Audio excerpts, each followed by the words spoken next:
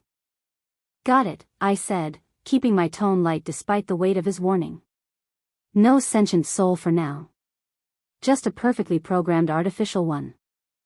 Gravemore nodded, though his eyes still held a trace of doubt. Good. Now, let's focus on the theory. You've got the basilisk heart, an incredible source. But to integrate it properly, you'll need to refine your mana pathways and design an intricate lattice of commands that will allow the artificial soul to interface seamlessly with the skeleton and skull. He gestured to the scrolls on the desk, unfurling one to reveal a dizzying array of diagrams, equations, and mana construct glyphs. We'll start with the basics, but don't let that fool you. This will be the hardest part of your project. Are you ready? I nodded, my hands already itching to dive into the work. The road ahead was daunting, but I couldn't deny the thrill of the challenge. This wasn't just about creating a lich anymore. It was about mastering the impossible. Chapter 123, Mana Programming, 2. Mana programming, in essence, was the art of weaving magic into the fabric of reality. It involved inscribing runes, circles, and intricate patterns into an object or substance in such a way that it could channel, invoke, or store magic. The process was painstaking and exacting, requiring a blend of artistry and mathematical precision. Each rune was a command, each circle, a system. Together, they formed a kind of mana code, a mystical equivalent of the programming that ran the tech systems of the modern world. The thing about mana programming, Professor Gravemore began, pacing in front of me like an agitated crow, is that it's not as forgiving as your modern gadgets. You make a typo in mana code, and the worst-case scenario isn't a glitchy app, it's an explosion. Or worse, you might accidentally create a sentient magical abomination that thinks it's your parent and decides to ground you for all eternity. He stopped, fixing me with a look that suggested he half expected me to try it just to see what would happen. And let's be very clear, Arthur, you cannot, under any circumstances, create an artificial soul from scratch. It's impossible. Utterly, entirely impossible. I raised an eyebrow. Then how am I supposed to make a lich? Gravemore waved a hand toward the basilisk heart sitting in a containment field nearby. That's where the source comes in. The source, your ridiculously high-quality basilisk heart, already contains what we call a soul basis. Think of it as the skeleton key to the soul, a foundational framework on which we can build. The mana code we inscribe won't create the soul, it will guide and shape the soul basis into a functioning Lich soul, programmed to obey and act as intended. He paused, his gaze lingering on the basilisk heart with an odd mixture of admiration and concern. But therein lies the problem. Your source isn't just any source. It's from a basilisk, a mythical creature of unfathomable dark mana affinity and natural intelligence. That means the soul basis is incredibly potent, and if you're not careful, it might. Well. Push back. Push back. I repeated. Push back, he confirmed. It might resist your programming. Try to overwrite your mana code. Maybe even take control of the entire construct and decide it doesn't particularly like being your Lich. That's why your cheat method will be crucial. It simplifies the process and suppresses the source's natural autonomy. Still, it's not a walk in the park. Before you even think about programming the source, you'll need practice. Lots of practice. He gestured for me to follow him to his desk, where a series of diagrams, equations, and runic patterns were spread out like the blueprints for a miniature universe. Now, let's break down the mana programming involved in connecting the staff, skeleton, skull, and source. Each component has to function as part of a greater whole. It's not just about inscribing runes and circles, it's about ensuring the mana flows seamlessly between them, like blood through veins. He tapped a diagram of the skeleton. The skeleton's programming is the simplest. Vakrit will handle most of it for you, basic mana code for structural reinforcement and mana conductivity. You won't need to lose sleep over this part. Then he pointed to the skull.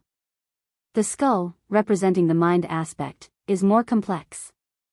It needs programming to process and interpret commands, as well as to harmonize with the source's soul programming. This is where things start to get tricky. Finally, he jabbed a finger at the basilisk heart. And then there's the source. The soul aspect. This is where everything can and will go wrong if you're not meticulous. You'll need to craft the mana code that governs the soul's autonomy, loyalty, and functionality. And the hardest part of all? Bringing the source, skeleton, and skull into harmony.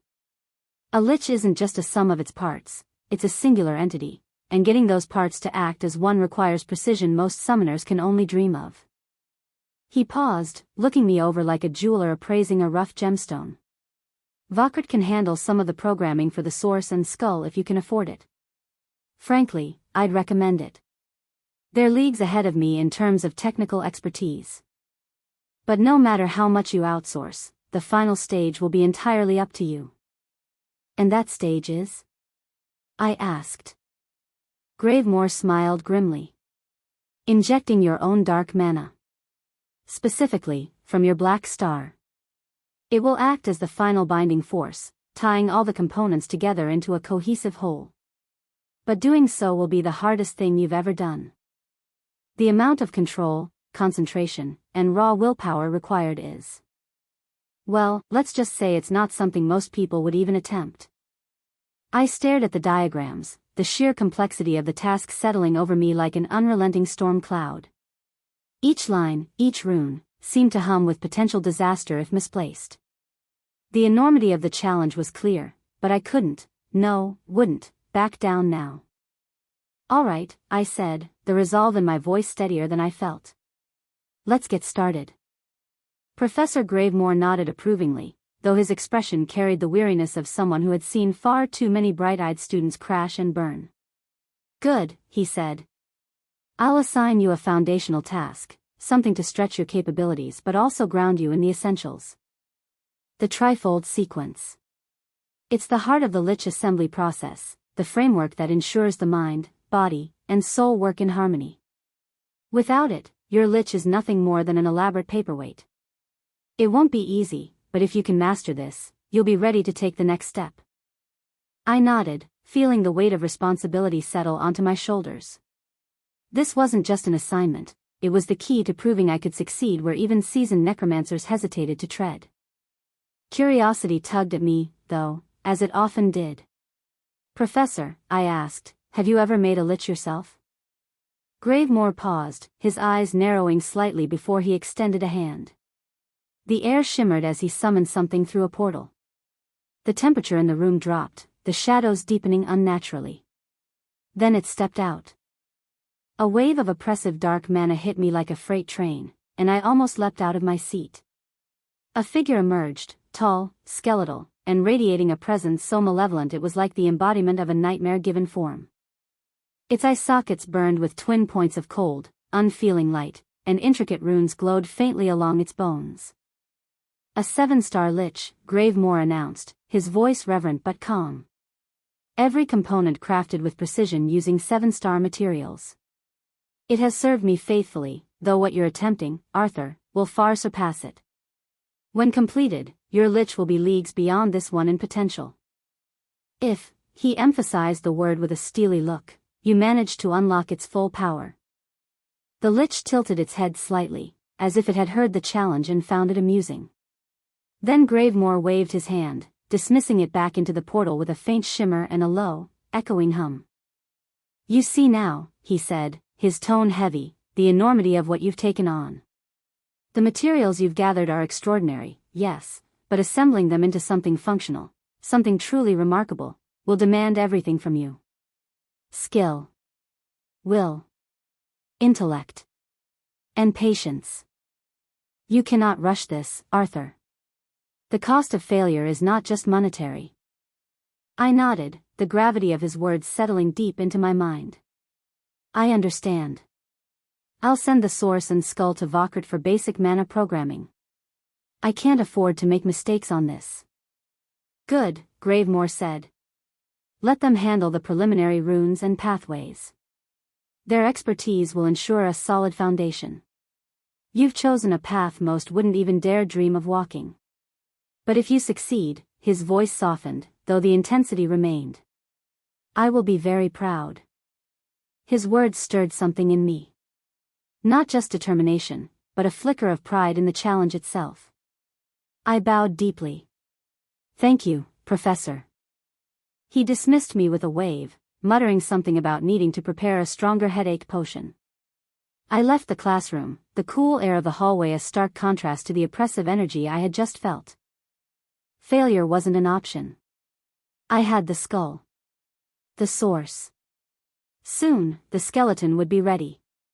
This was a project that would demand everything I had, and more. And I would succeed. I had to. Chapter 124, Valentine's Day, 1. A week passed in a blur, with every moment filled to the brim. I wasn't just focused on dark mana and light mana anymore. Every facet of my training needed sharpening. My spellcasting had to be seamless, my swordsmanship flawless, and my mana rank constantly advancing. If I wanted to achieve everything I had set my sights on, I couldn't afford even a single weak link. 2 months. That's how long it would take until I reached white rank. I had been stuck at high silver rank for over 3 months now, clawing my way up with the help of my illegal training method. It was finally paying off, but the strain was enormous. Each leap forward demanded more intensity, more mental endurance, more pain. And while the thought of abandoning the method was a relief, I couldn't help but acknowledge its necessity. If I had to push any further, I wasn't sure my mind could withstand the strain. And now, here we were. February 14th. Valentine's Day, or at least, the version of it that existed in this world. Like most things, it was wildly different from what I remembered from Earth. Professor Nero addressed us with his usual flair for formality. As you may know, Valentine's Day is celebrated on the day Emperor Julius Slatemark proposed to his future wife. His voice was deep and steady, the kind that demanded attention even from the most inattentive student. It is a day to celebrate love in all its forms, not merely romantic, but also platonic and familial. Respect these bonds. They are what make us human. There was a thoughtful silence when he finished, though that silence didn't last long. Soon, the classroom hummed with quiet chatter as students began pulling out chocolates, flowers, and notes to exchange with their friends, or, in some cases, their crushes. I wasn't expecting much. I mean, Valentine's Day was more of a background event in the novel. At least, it had been for Arthur Nightingale. But then again, my life had diverged from the novel in so many ways already, so maybe I should have seen this coming. Arthur, Rachel's familiar voice called, and I looked up to see her standing at my desk with a bright smile and a tiffin box in her hands. Her golden hair shimmered as if catching sunlight that wasn't even there. She held out the box like it was the most natural thing in the world.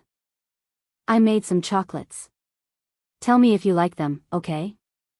Her smile could have powered half the city's lights. Thanks, Rach, I said, taking the tiffin from her. She gave me one last dazzling grin before turning on her heel and walking back to her seat. No sooner had she left than Cecilia swooped in, moving with the kind of hurried determination that suggested she was trying to get this over with before she could change her mind. She held out an elaborately designed box, the kind you'd see in the display window of a luxury chocolatier. Here, she said, thrusting the box toward me. Her usual teasing air was nowhere to be found, replaced by something quieter, more uncertain. I'm giving it to you sincerely, okay? And before I could say a word, she spun around and practically fled back to her seat, leaving me holding a box that probably cost more than most people's monthly groceries. I blinked, trying to process the sudden influx of sugar-based affection. Before I could fully recover, Serafina appeared, her silver hair as immaculate as always, her presence as quiet and commanding as the wind before a storm. She didn't say much, just set a box of chocolates on my desk with the kind of finality that suggested there would be no argument. Mint chocolate, she said simply. Eat. And then, without another word, she walked back to her seat, leaving me with a growing pile of chocolates and a room full of eyes sneaking glances at my desk. For a moment, I just sat there, staring at the 3 boxes. One was warm and homemade, the kind of gift that radiated care and effort. Another was polished and expensive, wrapped in layers of elegance and thought. The last was straightforward, practical, and distinctly Serafina. 3 completely different personalities, reflected perfectly in their gifts. It was pleasant. I placed the 3 boxes carefully into my spatial ring, their weight, both literal and metaphorical, lingering in the back of my mind. It wasn't every day someone gave you chocolates, let alone 3 distinctly personal and meaningful ones.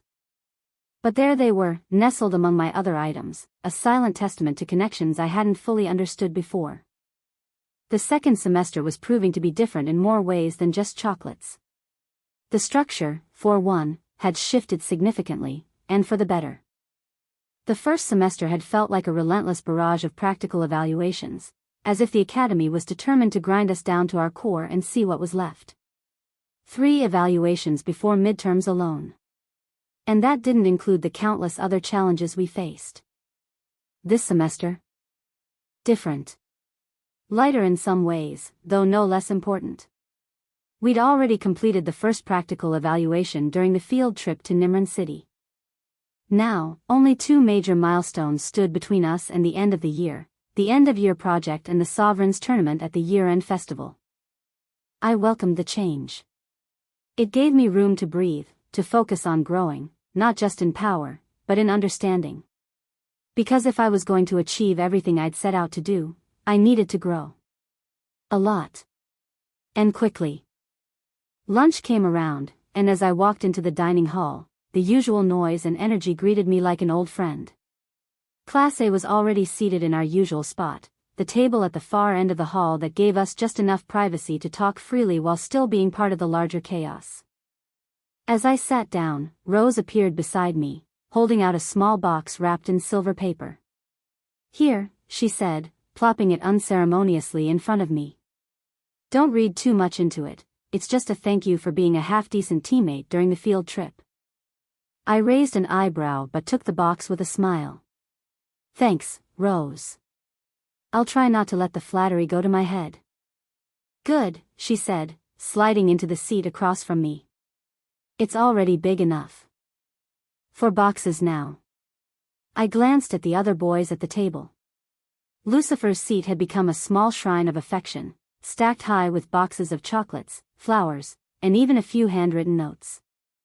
Ren, sitting next to him, wasn't far behind, though he seemed far less interested in the pile steadily growing beside his plate. Ian and Jean had modest collections compared to the top two, but even they had a handful each. It seemed I was squarely in the middle when it came to Valentine's popularity, less overwhelming than Lucifer and Run, but still respectable. Not bad, Rose said, catching me looking at my small but growing collection. For someone who spends half his time buried in books and the other half fighting deadly beasts, you're doing all right. I shrugged. I'm not competing. She snorted. Sure you're not.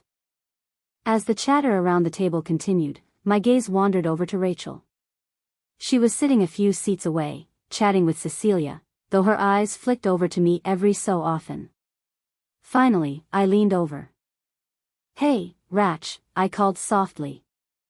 She turned, her golden hair catching the light as she smiled at me. What's up? About the chocolates, I started. How many did you make? Her smile widened, her cheeks turning the faintest shade of pink. 12. I blinked. 12? Just for me?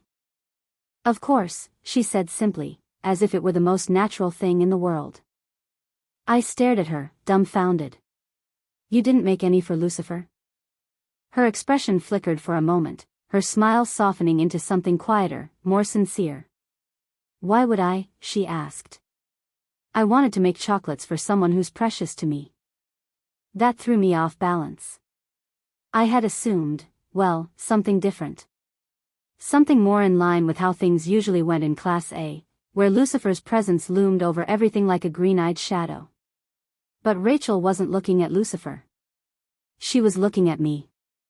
Serafina, sitting nearby, sighed audibly, her icy blue eyes flicking between us.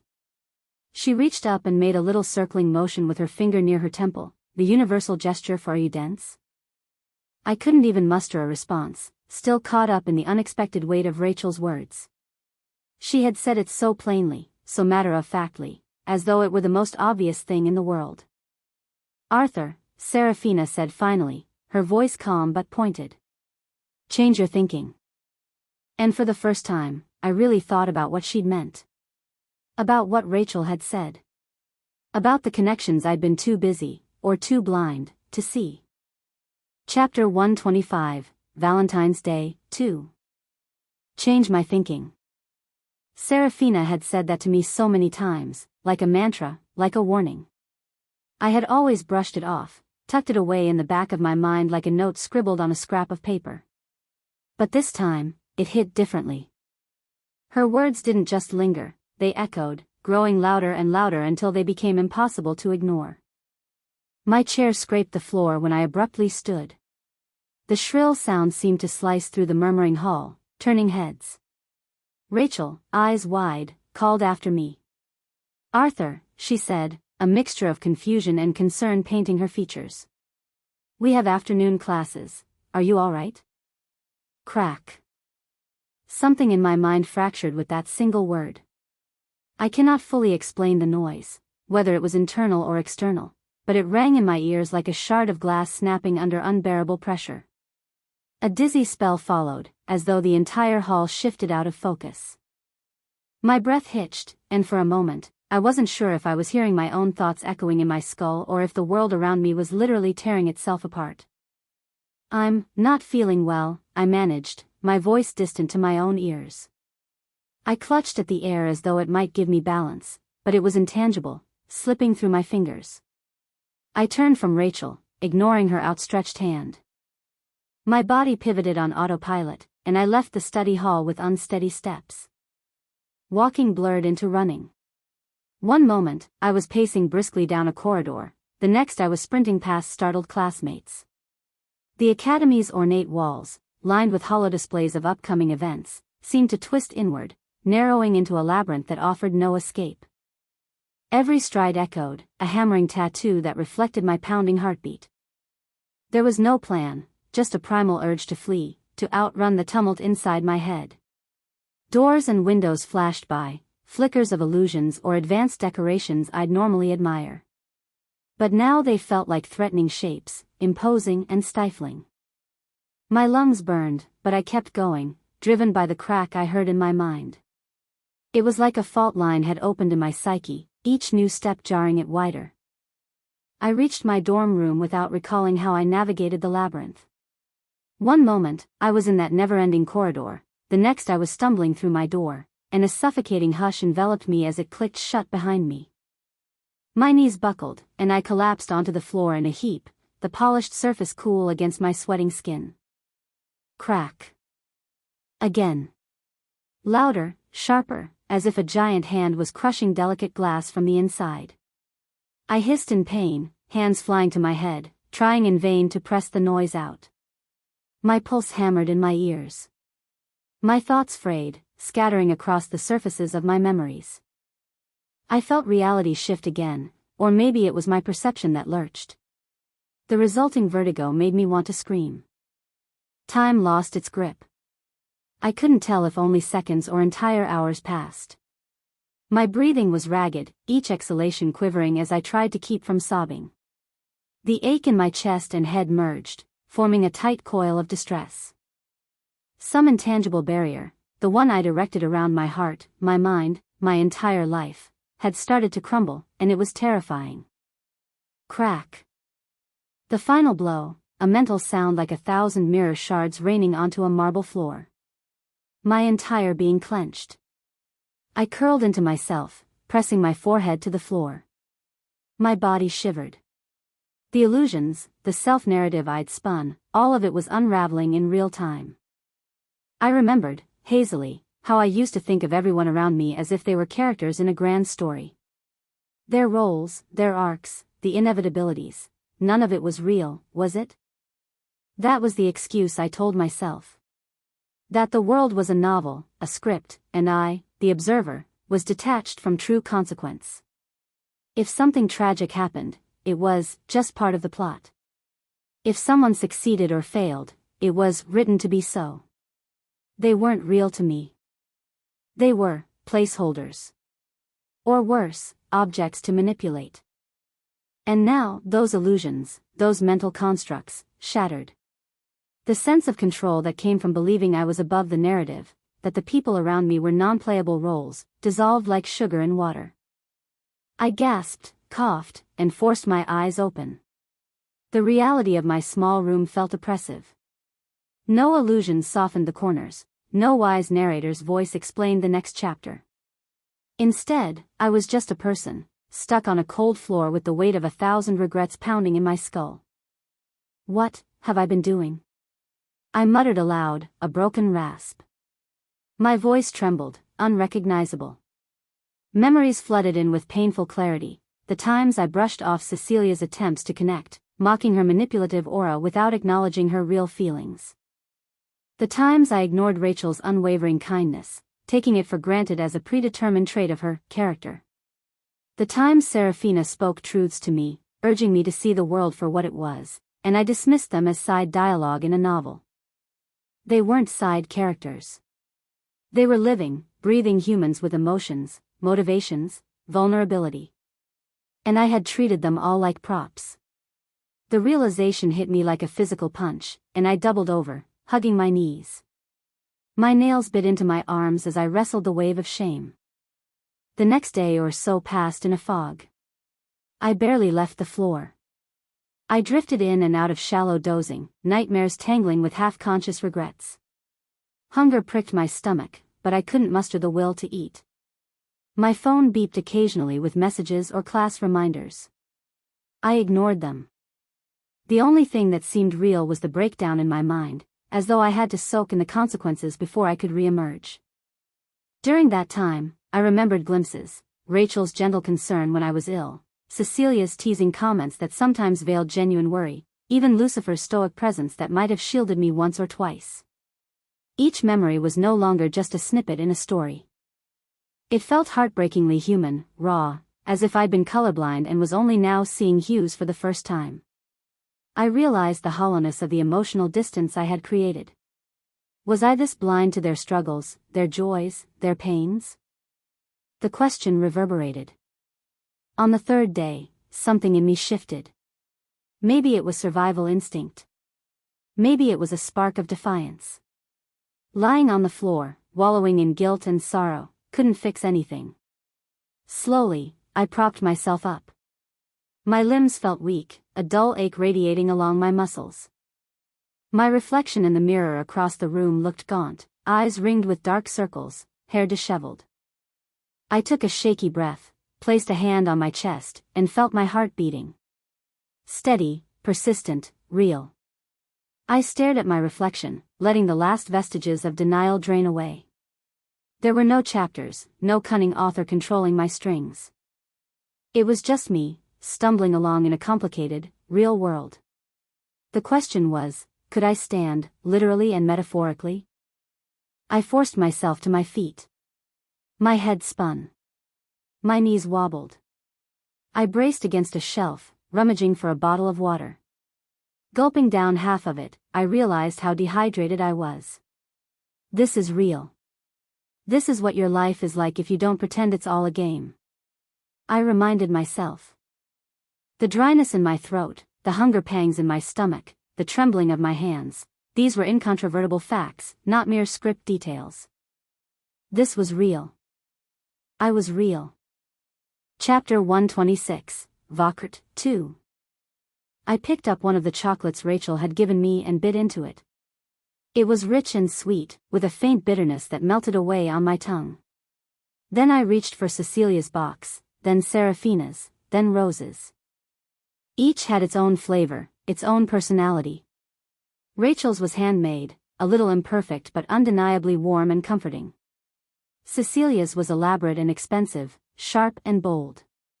Seraphina's was cool, minty, and refreshingly straightforward. Rose's was sweet, playful, and just a little surprising. I set the boxes down, staring at them. Each one was so distinct, so real. I see now, I thought. For the first time, I truly saw. Even though I did care for them, each of them, in their own way, I had never really seen them. To me, they were roles, characters playing their part in a story I thought I already knew. I had boxed them in, reduced them to archetypes in the grand narrative of a novel. That was why Seraphina had been disappointed in me. That was why her words had echoed so loudly. I don't know how I came to this world, I thought, but it's not just some fantasy, not just a novel. The plot had already changed too much. People weren't adhering to their roles. They were alive, making choices I could never predict, and now it was clear, they weren't here to serve my story. They were their own stories. And I couldn't treat them as anything less. Thanks, Seraphina, I thought, feeling the weight of my realization settle in. She'd seen the cracks in my thinking long before I did, nudging me toward them until I couldn't ignore the truth. It was Saturday, and I pulled out my phone. I shot a quick message to Rachel and Cecilia, apologizing for my silence over the past few days and assuring them I was okay. Rachel replied immediately, her text full of concern, while Cecilia sent a curt but genuine, "Glad you're fine, dummy." Then I texted Seraphina. Just 2 words, "Thank you." Finally, I texted Rose. "Are you free today? I need to go to Avalon City." Rose replied almost instantly. "Free as a bird. Meet me at the Warp Gate?" I grabbed my things and headed out. Rose was waiting for me at the Warp Gate, leaning casually against one of the sleek metal pillars. She straightened up when she saw me, her crimson braid catching the light. "You look like hell," she said, blunt as ever. "Thanks," I replied dryly. "I'm fine, though." "You better be," she muttered, falling into step beside me as we entered the Warp Gate. "You vanished for days without a word." Rachel and Cecilia were worried. Even Seraphina looked like she was thinking about sending a search party. I smiled faintly. "I'm fine now. Just needed some time to think." Rose gave me a side eye but didn't press. "So, what's the plan in Avalon? More skeleton business?" "Yeah," I said. "I need to finalize some work with Vokert. Basic programming for the source and the skull." She nodded. "All right. I cleared my schedule, so you've got me for the day." "Lucky you." The Vokert headquarters in Avalon City was as imposing as ever.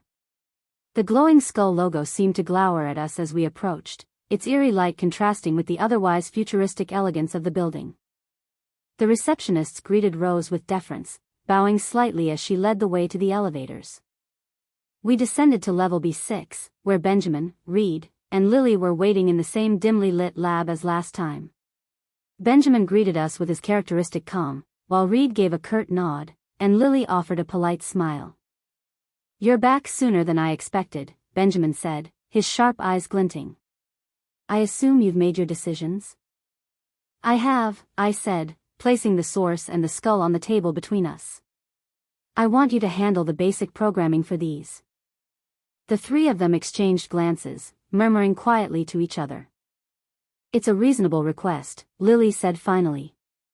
"The source is the trickiest part, but for basic programming, it shouldn't take long."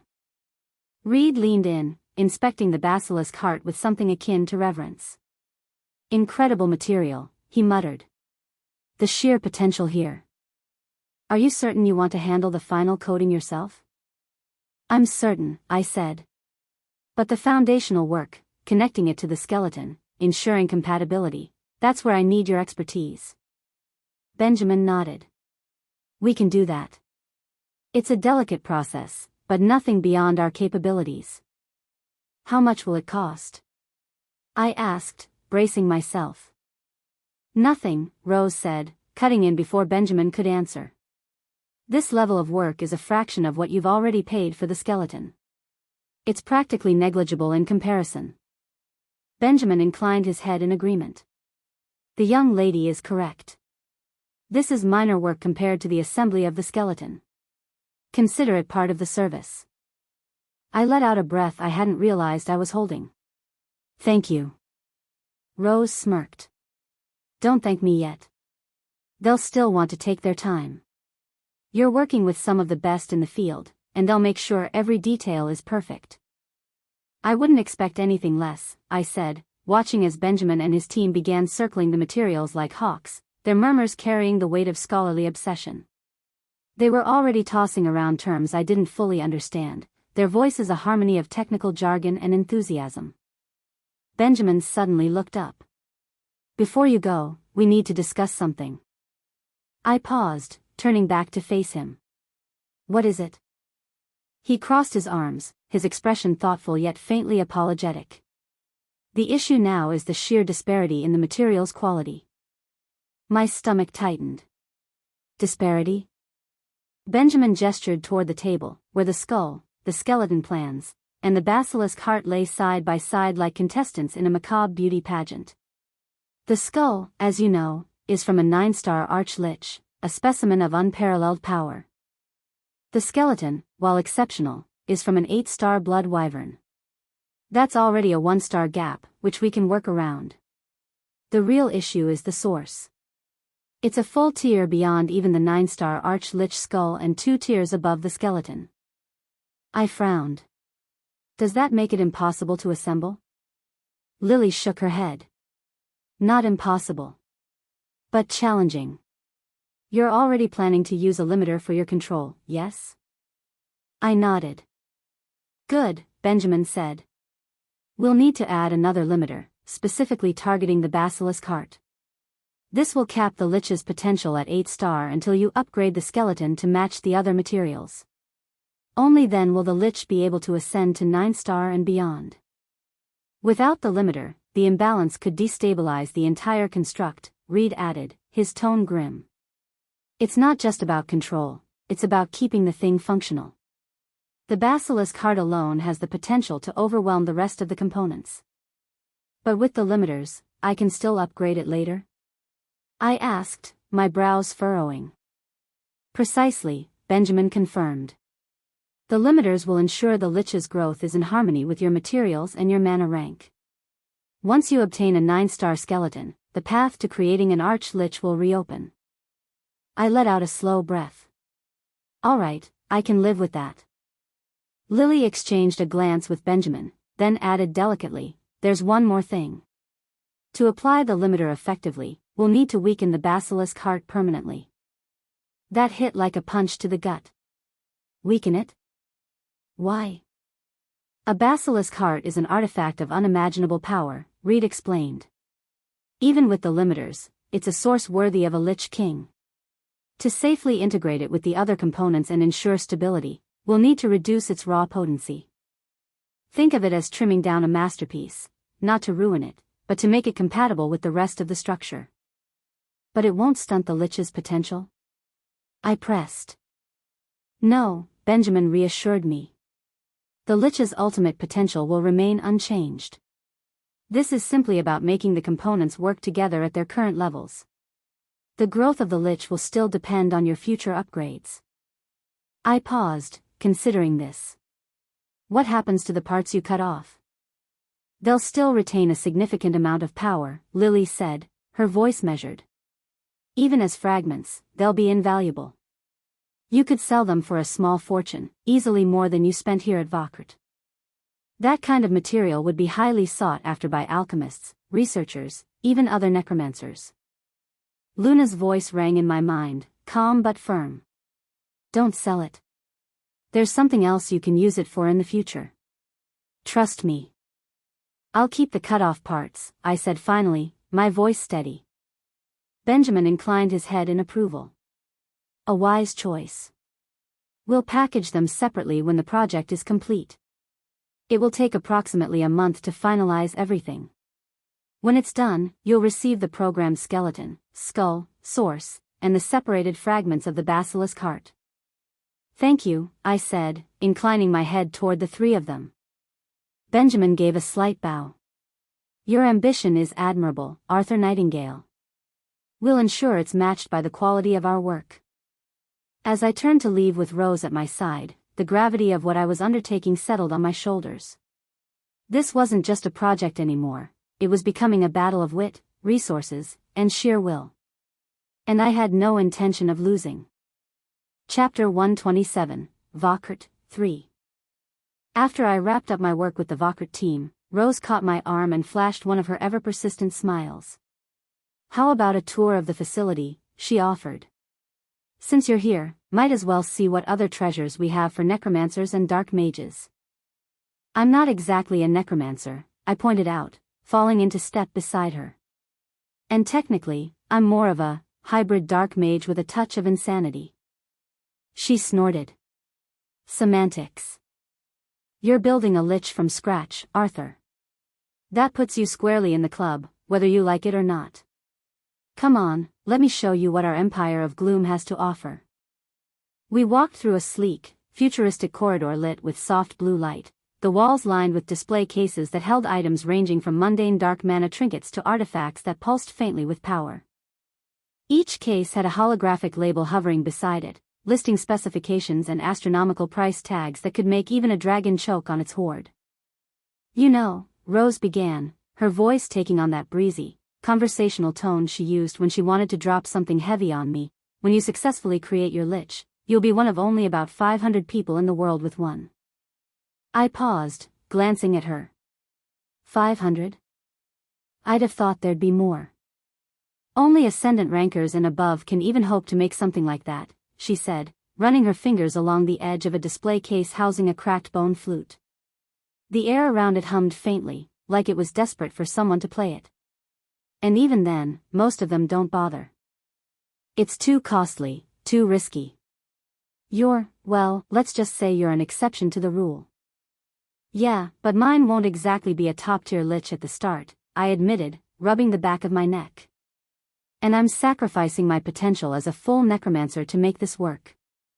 Rose shrugged, her auburn hair catching the light like flickering embers. That's perfect for you, though. You're not a necromancer at heart, Arthur. You're let's call it a strategic innovator. And besides, she added with a smirk, you can at least have another summon down the line, right? Any thoughts on what that might be? Not yet, I said, shaking my head. I'd need to reach at least Ascendant rank before I can even consider a second summon. Right now, all my focus is on the Lich. Fair enough, she said. But you should still look around. It never hurts to know what's out there. She led me into a cavernous room filled with towering shelves that seemed to stretch into infinity. This was the heart of Vokrt's inventory, a treasure trove of materials and tools for those willing, or insane enough, to dabble in the darker arts. Each shelf was lined with glowing orbs, shimmering powders, and preserved body parts sealed in transparent cases. Some items were labeled with mundane descriptions, like nightshade powder or void dust, while others bore ominous titles like Echo of the Forgotten or Fang of the Abyss. Over here, Rose said, steering me toward a corner section labeled Rare and Experimental Materials. This is where we keep the good stuff. Defined good, I muttered, eyeing a jar containing what looked disturbingly like an eyeball suspended in golden liquid. The label read, All-Seeing Eye of Moragos, Last Gazer of the East. You'd be surprised, Rose replied, clearly enjoying my discomfort. For example, this. She pointed to a gleaming, obsidian shard encased in a glass cube. Shard of Midnight. Perfect for amplifying shadow-based attacks or creating temporary zones of absolute darkness. But the real kicker? It can also be used to disrupt light-based spells. Useful, I admitted, though my attention was drawn to a set of skeletal hands displayed nearby. They were arranged in a way that suggested they had once been clutching something, and the faint aura of desperation still clung to them. Also, if you do need a staff for the Lich, we offer one, Rose said, steering us toward a more secluded area of the exhibit hall. Her tone had shifted slightly, less casual, more conspiratorial, as if she were about to reveal the crown jewel of Vokrt's collection. We turned a corner, and the atmosphere changed entirely. The lighting dimmed, focusing all attention on a single display case in the center of the room. Suspended within, rotating slowly as if it were savoring its own grandeur, was a staff unlike any I'd ever seen. As you know, Rose began, her voice dropping into a practiced cadence that hinted at how many times she'd delivered this pitch, the staff doesn't just tie the three aspects together. It's also the Lich's window to the world. It grants spatial awareness, enhances its ability to control its surroundings, and acts as a stabilizing force for the soul aspect. A proper staff is crucial if you want your Lich to function as more than just a glorified skeleton mage. She gestured toward the staff in the exhibit, her hand lingering mid-air as if to emphasize its importance. I recommend this one. I stepped closer, reading the small holographic display that hovered beside it. Eternite Staff. The staff itself was a masterpiece of design, an elegant spiral of black and silver metal, tipped with a jagged shard of obsidian that pulsed faintly with a dark, rhythmic glow. Veins of light snaked through its shaft, pulsing faintly like it was alive. It looked less like a weapon and more like something pulled from the hands of a deity, forged in the heart of a dying star. It's an ancient great artifact, Rose explained, her voice carrying the kind of reverence one might use to describe a mythical beast. Recovered from the border of the Western continent. It's incredibly high level, even for an ancient great artifact. Perfect for your unique aspirations. If you want to build something as ridiculous as an Archlich, this is what you'll need. And it's compatible? I asked, peering at the staff's faintly glowing tip. No issues with integration? Artifacts like this are surprisingly flexible, she said. Limiting them is much easier than, say, modifying a skeleton or source. You could tune this down to work for an 8-star Lich now and unleash its full potential later when you, well, grow into it. She smirked. All right, I said cautiously, already dreading the price. How much? 15 billion, she replied smoothly, as if she were talking about pocket change. Then, with a casual wave of her hand, she added, but for you, I'll knock it down to 13 billion. Friends and family discount. I blinked. 13 billion is a discount? Rose laughed, her auburn hair catching the dim light as she leaned closer. It's an ancient great artifact, Arthur. High level even among its kind. These things don't exactly grow on trees. She wasn't wrong, but it didn't make the number any less staggering. $13 billion for a staff. It was more than most nations' annual budgets. But as my eyes drifted back to the Eternite staff, I couldn't deny its allure. The artifact seemed to hum with untapped potential, its glow promising a power that was almost within reach. "All right," I said finally. "But about my payments, I'm already paying for the skeleton in monthly installments. Can we keep that going and just add the staff to the same schedule? I'll pay the remainder in a lump sum once I get them on." Rose tilted her head, thinking for a moment before shrugging. "Sure. The contract we made is flexible enough to handle that. You owe us $29 billion for the skeleton, right? Adding the staff will bump it up to $42 billion, but the terms won't change." "Thank you," I said, and this time, the gratitude in my voice wasn't just politeness. Rose had gone above and beyond to make this ridiculous endeavor of mine possible. "Don't thank me yet," she said with a grin. "You still owe Vokrit a fortune, and I'll personally make sure you pay every last cent." I laughed, shaking my head as we moved on to the next exhibit. The rest of the tour was a blur of artifacts, magical tools, and materials that I could only dream of affording. Rose continued pointing out items with the enthusiasm of someone who'd grown up in this world. She explained the history of a preserved dragon claw here, the uses of void glass dust there. There was even a set of enchanted bindings labeled Chains of Eternal Silence, designed to suppress rogue summons. It was equal parts fascinating and overwhelming. By the time we left Vokrit's headquarters, the sun had dipped low on the horizon, painting Avalon City in hues of gold and crimson. We stepped into the self-driving car that would take us back to the warp gate. "Rose," I said, breaking the comfortable silence that had settled over us. "Thank you. For everything." She looked at me, her expression softer than usual. "Don't mention it, Arthur. Just promise me one thing." "What's that?" She grinned. "When you finally create this insane lich of yours, let me be the first to see it. I need to witness the moment it either becomes the most brilliant creation in history, or blows up in your face." I laughed, shaking my head. "Deal." Chapter 128, Prelude to First Mission, 1. "All right, students, listen up," Professor Nero declared, his sharp voice cutting through the hum of conversation in the room. He leaned against the podium with the air of a man who knew he was about to ruin everyone's day and was thoroughly enjoying it. "The headmaster, Eva Lopez, has decided to rework this semester's schedule. She's of the opinion that things have been a bit, how should I put it? Too cushy. So, here's the deal. Effective immediately, we've got ourselves another practical evaluation." A collective groan rippled through the class like an unenthusiastic wave at a half-empty stadium. Professor Nero's lips twitched, just shy of a smirk. "Ah, I see you're all thrilled. Let me sweeten the pot for you. This time, you're going to be taking on a real mission. You'll be paired up, as usual, and tasked with leaving behind your academy identity. That means no flaunting your noble titles or your mythos badges. Out there, you're just another pair of adventurers trying to earn your keep." The room shifted. The students exchanged glances, a mix of apprehension and intrigue sparking in their eyes. Missions outside the academy were a whole different beast. Real stakes, real money, and real danger.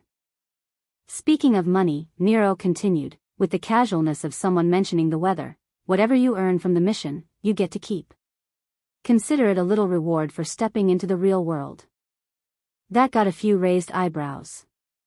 A practical evaluation with a payday? That was new.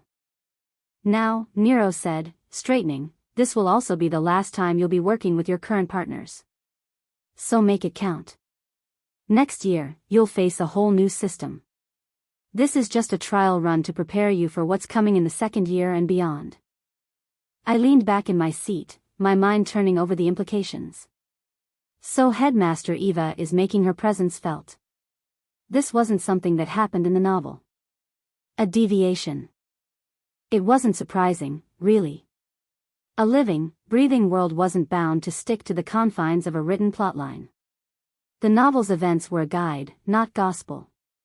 But still, the change left me with an uneasy sense of unpredictability. Professor Nero scanned the room, his gaze lingering on a few of the less attentive students as if daring them to yawn. Further details on the missions will be provided tomorrow, and the missions themselves are next week. Until then, consider this an opportunity to prepare yourselves, and to reflect on how much you rely on the Academy's safety net. Out there, it's a whole different game. With that, he dismissed the class, leaving behind an atmosphere buzzing with nervous energy. A real mission, I thought, the weight of it sinking in. This wasn't going to be just another test. Well, this is interesting, Ian remarked, leaning back in his chair with an easy smile. A real mission outside the Academy, with real danger. It is, Ren agreed, his tone measured, though I could feel the weight of his violet eyes resting on me, as if he were trying to decode some hidden message in my expression. The conversation fizzled out after a few murmured exchanges. There wasn't much to discuss yet, not until the specifics of the missions were revealed. So, we went our separate ways, off to the day's classes. For me, that meant light magic, one of the few classes where Rachel and I shared a schedule. Arthur, she said as we walked toward the classroom, her voice carrying that particular lilt she used when she was about to dive into something serious. I want to ask you something.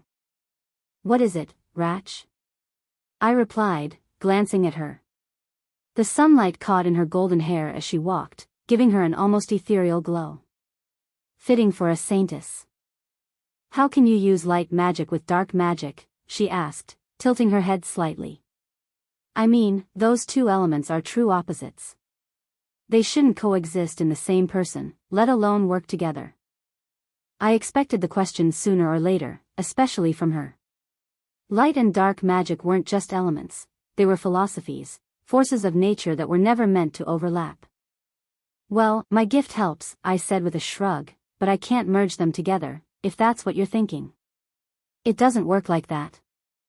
Light and dark magic were strange. They didn't play by the same rules as the other elements. Fire and water could coexist, albeit uneasily. Earth and wind could complement each other. But light and dark? They were the universe's greatest paradox. The ultimate absolutes. Their very existence seemed to demand conflict. They're fascinating, though, I added. There's a reason they were once thought to be completely separate from mana itself. Did you know most people with an affinity for light or dark magic can't use any of the other 9 elements? It's like their mana rejects anything else. Rachel hummed thoughtfully, her hands clasped behind her back as we walked. Honestly, if you could merge them, you wouldn't even be mortal, she said, a soft chuckle escaping her lips. It would break every rule of magic we know. She wasn't wrong. The idea was absurd on its face. Light magic and dark magic were as incompatible as oil and water, except oil and water at least had the decency to sit next to each other. Light and dark annihilated one another on contact. Darkness cannot exist in light. Light cannot exist in darkness. Still, Rachel continued, her tone lighter now, it's impressive that you can use both at all. Most people can only dream of having one. But you? You've always been a bit extraordinary. I smiled at her, though a part of me couldn't help but feel the weight of her words. Extraordinary was one way to put it. Dangerous, another. But for now, I let the conversation drift into easier topics as we reached the classroom, the paradox of light and dark magic lingering in the back of my mind like a puzzle I wasn't ready to solve. The light magic classroom was quieter than usual, a serene space that seemed designed for reflection and practice. Only 2 of us occupied the room, Rachel and I. It made the room feel even larger, its pristine white walls glowing faintly with the residual presence of light mana. The orbs of floating illumination above shimmered like suspended stars, their brilliance casting soft shadows across the marble floor. Professor Lysandra stood at the front of the room, her posture as perfect as her control over mana. She was a striking woman, with pale blonde hair pulled back into an elegant braid and eyes that could pierce through your thoughts. Light seemed to gather around her without effort, like an old friend drawn by her presence. Rachel and I practiced quietly at our desks, working through a series of controlled exercises to refine the way we channeled light mana. Rachel's ability with light magic was stunning, her spells elegant and fluid, as if the element itself bent willingly to her will. My own attempts, while competent, felt forced. It wasn't that I couldn't use light mana. I could, but it lacked the natural flow that Rachel's spells had. My connection felt more like a negotiation, hers a symphony. Professor, I began, hesitating for just a moment before continuing. I have a question. Ask, she said, her tone patient but direct. I recently formed a black star, I admitted. Her eyes widened slightly in surprise but quickly narrowed with curiosity. And I wanted to know if it's possible to form a white star too. Is that something I can even do? Lysandra set aside the ethereal orb of light she had been shaping and folded her hands, regarding me carefully. A black star, she repeated, her voice measured. And now you want a white star. Arthur. Do you understand what you're asking? I nodded. I know it's dangerous. But if I want to grow stronger with light magic, I need to push myself further. My gift lets me use both light and dark mana, so I thought it might be possible. She studied me for a long moment before letting out a quiet sigh. It is possible, she admitted. But forming a white star is no trivial feat, even for someone with a natural affinity for light mana.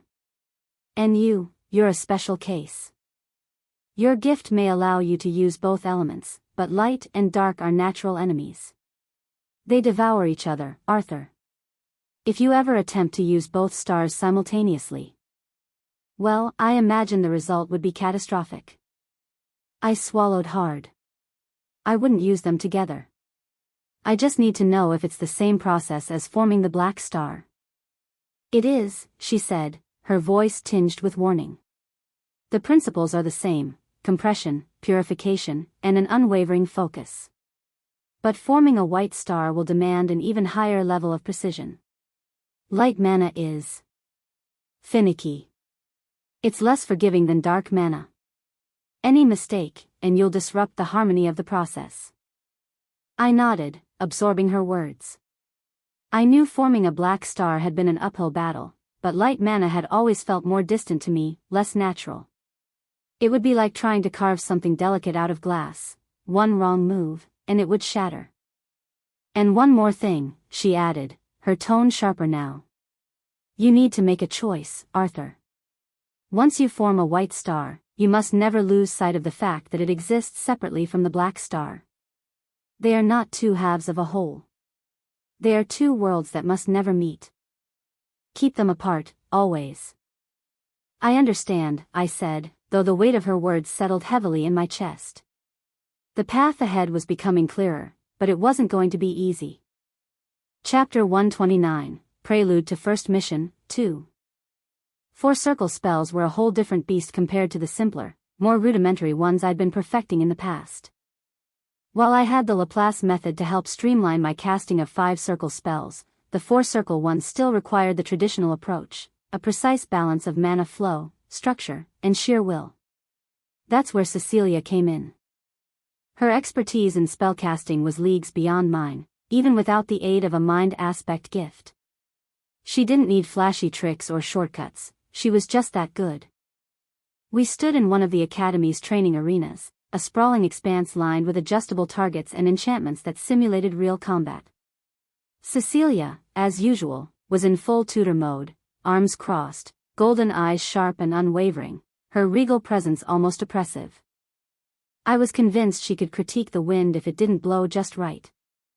All right, Arthur, she said, her voice crisp and authoritative. Let's see you cast Ether Barrage again. And this time, try not to embarrass yourself. I sighed, raising my hand. Your motivational speeches are inspiring as always. Less sarcasm, more mana control, she shot back. I focused, drawing mana into my core and weaving it carefully into the spell. Ether Barrage wasn't particularly flashy, but it was deceptively complex. A 4-circle spell that fired a series of pure mana projectiles, it required impeccable control to ensure each projectile maintained its shape and trajectory. Too much mana, and the spell destabilized. Too little, and the projectiles fizzled out before reaching their target. I launched the first wave. 3 projectiles streaked toward the targets, hitting them dead center. But as I tried to sustain the spell, the mana weave started to wobble. One projectile veered wildly off course, narrowly missing Cecilia's shoulder before smashing into a training dummy. She didn't even flinch. Instead, she arched an eyebrow and said, "Are you trying to kill me, or is that just a bonus?" "Neither," I muttered, rubbing the back of my neck. "I thought I had it." "No, you didn't," she said bluntly. "Your mana distribution is all over the place. You're pouring too much into the initial weave and not leaving enough for the sustainment phase. Watch and learn." She stepped forward, raising her hand with an effortless grace that only Cecilia could manage. Mana flowed around her like a river, smooth, controlled, and impossibly steady.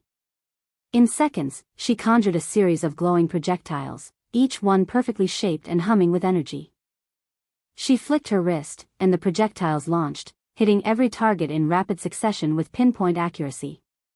No wasted mana, no wobbling trajectories, just flawless execution. "That's how it's done," she said, lowering her hand and turning to me. "It's not about brute force, Arthur. It's about precision. Mana is a resource, not a battering ram." "Easy for you to say," I muttered, though I couldn't help but be impressed. "You make it look like second nature." "That's because it is," she said, her tone softening slightly. "But it wasn't always. It's just practice, Arthur. You're capable of this, you just need to stop overthinking it and let the mana flow naturally." I nodded, taking a deep breath and raising my hand again. This time, I focused on her advice, visualizing the mana as a river rather than a storm. I wove the spell more carefully, letting the energy settle into a balanced flow.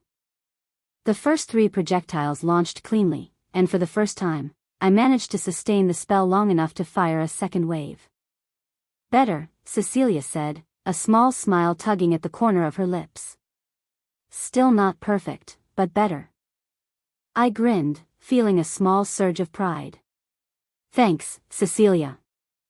"Don't thank me yet," she said, her smile turning into a smirk. "You've got a long way to go before you can even think about challenging me." I chuckled, the tension easing from my shoulders. Training with Cecilia was exhausting, but it was also undeniably effective. "Anyway, you're becoming a real monster, aren't you?"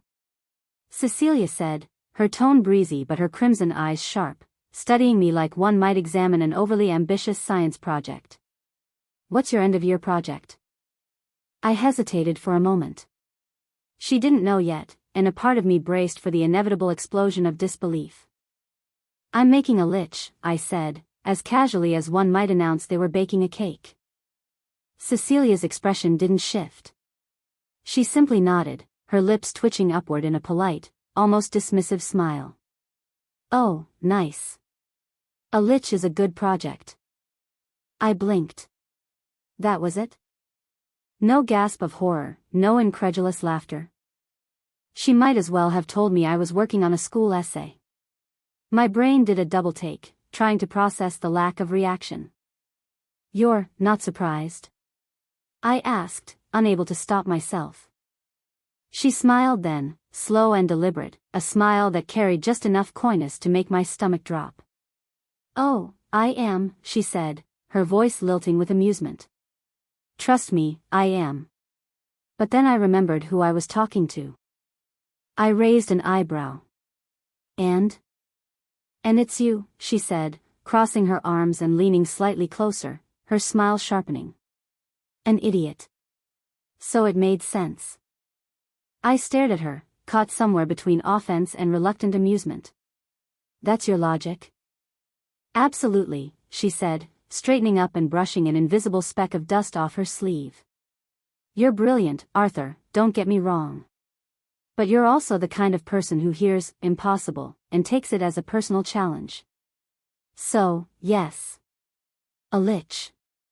Of course you'd be making one." I opened my mouth to argue, realized she wasn't entirely wrong, and promptly closed it again. "Well, thanks for the vote of confidence," I said dryly. She laughed then, a genuine, warm laugh that somehow felt like it took the edge off her earlier teasing. "You'll do fine," she said.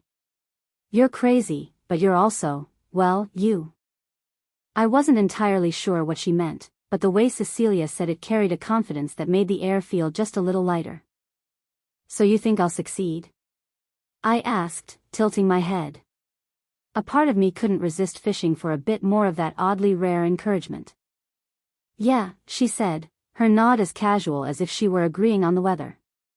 "Fortune favors the bold, or in your case, the completely unhinged. Since you're utterly insane, luck seems to take pity on you and tags along." I blinked at her, the faintest smile tugging at the corner of my lips. "I honestly don't know how to respond to that," I said, deadpan. "You're welcome," she quipped, her smirk widening. Then, leaning forward slightly, her golden eyes locked onto mine with a glint that could only be described as both playful and dangerously sincere. "It means I think you'll crush Lucifer." Wipe that smug look off his verdant face. "You're too stubborn not to." "That's quite the vote of confidence," I replied, raising an eyebrow. "Don't make me regret it," she shot back, her smirk sharpening into something just a shade too sharp to be comforting. "Because if you mess this up, Arthur, I'll never let you hear the end of it. Ever." There was something oddly reassuring in her taunts.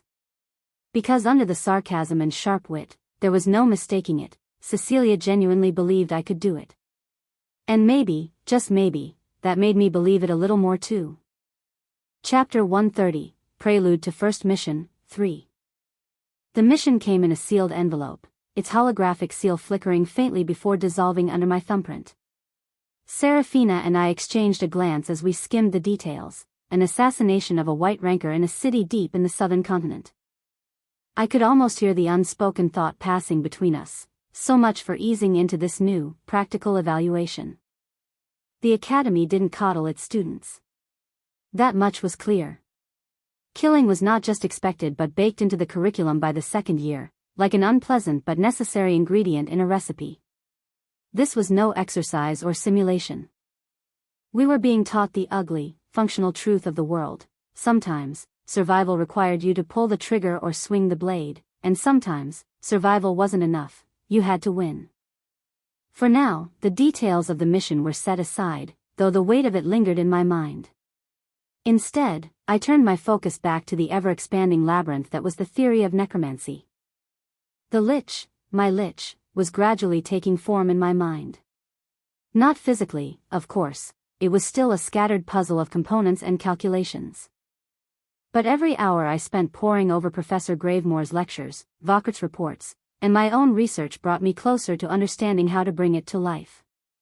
Or, well, unlife. Whatever. The deeper I delved, the clearer the difference between a lich and an arch-lich became. It wasn't just a matter of strength or rank. An arch-lich wasn't simply a leveled-up version of its lesser counterpart, it was a whole different beast. It required a new layer of magic, a convergence aspect, built around something called a nexus core. The source, powerful as it was, needed to be enhanced and harmonized with the skeleton and skull via astral threads, a more advanced, and dangerous, form of mana weaving. And all of this required astral energy, the compressed, refined form of mana used in the aura method.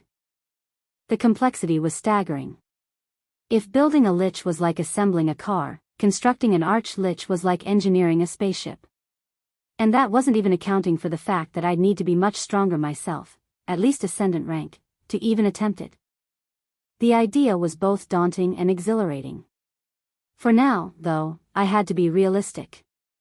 My goal was the 8-star lich, a monster powerful enough to shake the battlefield even in its limited form. But its true potential would be shackled, bound by my current rank and the limiters I'd placed on its components. In the quieter hours, I also turned my attention to light magic, hoping for progress on the white star. My efforts were, frankly, less than stellar. I could feel the potential there, tantalizingly close yet maddeningly out of reach. The theory was sound, the techniques were practiced, but the breakthrough, the epiphany that would make it all click, eluded me. Light mana was as temperamental as its counterpart, dark mana, but in a completely different way. Where dark mana was like an unruly storm, chaotic but visceral, light mana was a quiet, elusive current. You couldn't force it, you had to understand it. But understanding didn't come easily. Not for me, at least. Every session ended with the same lingering frustration. I was close, but not close enough. I needed something to spark that missing connection, a revelation, an event, a push over the edge of understanding. For now, though, I had the lich to focus on. One impossible goal at a time. The staff had been commissioned from Vaucert, a monumental step forward, though the bill for it loomed over me like a storm cloud. Still, it wasn't enough. I should absolutely ask, no, demand, something else from Alastair after I win against Lucifer, I thought with a smirk. He practically threw the skull at me.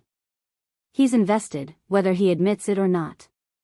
And Arden, well, I'll make him cough up something valuable too. A radiant rancor shouldn't be so stingy. The thought of Lucifer was always there, lingering in the back of my mind like a rival shadow.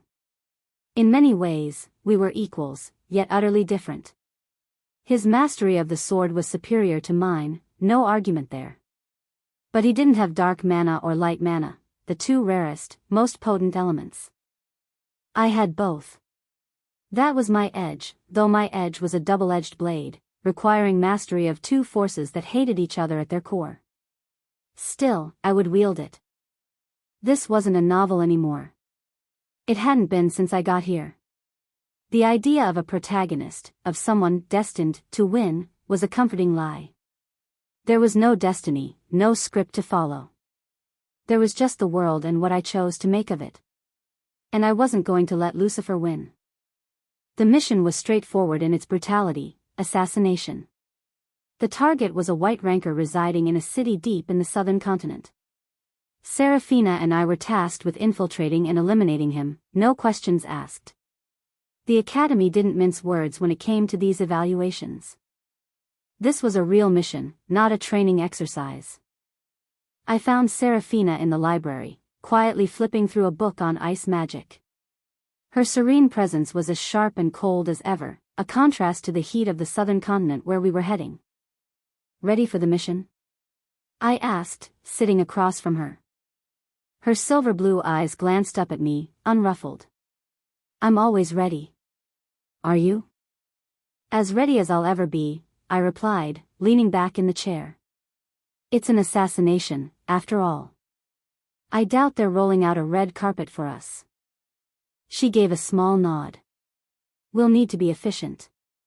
No unnecessary risks. Of course, I said, though efficiency wasn't exactly my forte. I liked having a bit of flair. Our preparation wasn't flashy, but it was meticulous. We packed the essentials, weapons, mana potions, and tools for the mission. Our Mythos Academy student IDs acted as universal visas, a privilege afforded to us by the Academy's unparalleled influence. With the IDs, we bypassed the usual bureaucratic hassle and were cleared to travel to the southern continent instantly. The Marasva city was a mix of old and new. Ancient stone structures stood shoulder to shoulder with sleek, futuristic buildings. Cars zipped through the streets, weaving between towering skyscrapers and over bustling markets. The heat was noticeable, though not unbearable, thanks to the temperature-controlled climate systems embedded into the city's infrastructure. As we disembarked, the hum of life in the city hit us like a wave. Vendors shouted over the din of haggling customers, and the air was thick with the smell of spices and street food. Let's not draw attention, Seraphina said, pulling the hood of her cloak up. I'd rather not get mobbed by fans anyway, I joked, earning an unimpressed glance from her. Our first stop was the hotel where we'd stay while gathering intel on the target. It was a modest, unassuming place tucked into a quieter part of the city. The kind of place you'd forget as soon as you left it. Perfect. Seraphina and I settled into our room, a utilitarian space with 2 small beds and a single window overlooking an alley. We set up our gear, checked our weapons, and reviewed the mission details one last time. The target was a white rancor who controlled a local smuggling ring that dealt in illegal artifacts. Dangerous, well-connected, but ultimately a cog in a much larger machine. Our task was to remove that cog without anyone knowing Mythos Academy was involved. Let's split up for now, Serafina suggested. I'll scout the area around his headquarters. You handle the public spaces, markets, taverns, anywhere people talk. Got it, I said, heading for the door. The mission was about to begin. Chapter 131, First Mission, 1. The streets of Marasva were alive with motion, a chaotic yet somehow synchronized dance of traders, mercenaries, and ordinary citizens. The air carried the faint scent of salt from the ocean mingled with the sharper tang of mana-powered engines. I pulled my hood a little lower as I stepped into the throng. A Mythos Academy student ID might grant me access to most places, but anonymity was still my best shield. Serafina had already split off, heading toward the upper districts to scout the more structured, bureaucratic parts of the city. My task was rooted in the shadows, the underbelly of Marasva's infamous trade district, where whispers carried more weight than gold. The trade district was a maze, its narrow alleys branching into even narrower ones, each filled with the clamor of hawkers, the hum of mana artifacts, and the occasional heated argument. I started small, blending into the crowd and letting my ears do the work. The key to intel gathering wasn't to ask questions outright, it was to make yourself invisible, absorb the information around you, and wait for the right moment to strike. I stopped by a stall selling intricate mana pendants, each glowing faintly with stored energy. The merchant, an older man with a face weathered by years of trade, was in the middle of haggling with a customer. I pretended to browse, running my fingers along the delicate etchings of one pendant as I listened to their conversation. The shipments delayed because of the increased patrols near the docks. Bloody risky to move anything through Gate 9 now. Gate 9. That could be useful. I made a mental note of it and moved on. My next stop was a bustling tavern, its sign swinging precariously in the wind. Inside, the atmosphere was dense with the scent of ale and roasted meat, and the chatter was almost deafening. I slipped into a corner booth, ordered something cheap to blend in, and let my gaze wander over the patrons. The tavern was a hotbed of information, its patrons a mix of dockworkers, mercenaries, and traders. I caught snippets of conversation, rumors about beast sightings in the nearby wilds, complaints about the city's taxation on mana goods, and a curious mention of someone matching our target's description. White-haired bloke? Yeah, he's been hiring muscle like mad. Probably planning something big. Saw one of his guys down at the Blight Market yesterday. The Blight Market. That was Marasva's most notorious black market hub, hidden deep within the district. You couldn't find it on a map, and even asking about it openly could get you killed. But it was the perfect place for someone like our target to set up shop. I finished my drink, paid the barkeep, and left without drawing attention.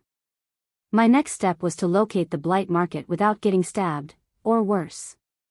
Fortunately, Marasva had its own language of signs, subtle markings etched into walls and doorframes by those who operated outside the law.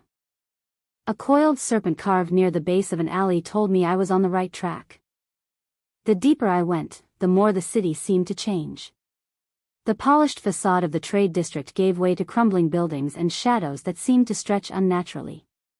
The air grew heavier, carrying the faint metallic tang of danger. Eventually, I found myself standing before a nondescript door guarded by a figure who radiated menace. Password, he growled, his hand resting on the hilt of a curved blade.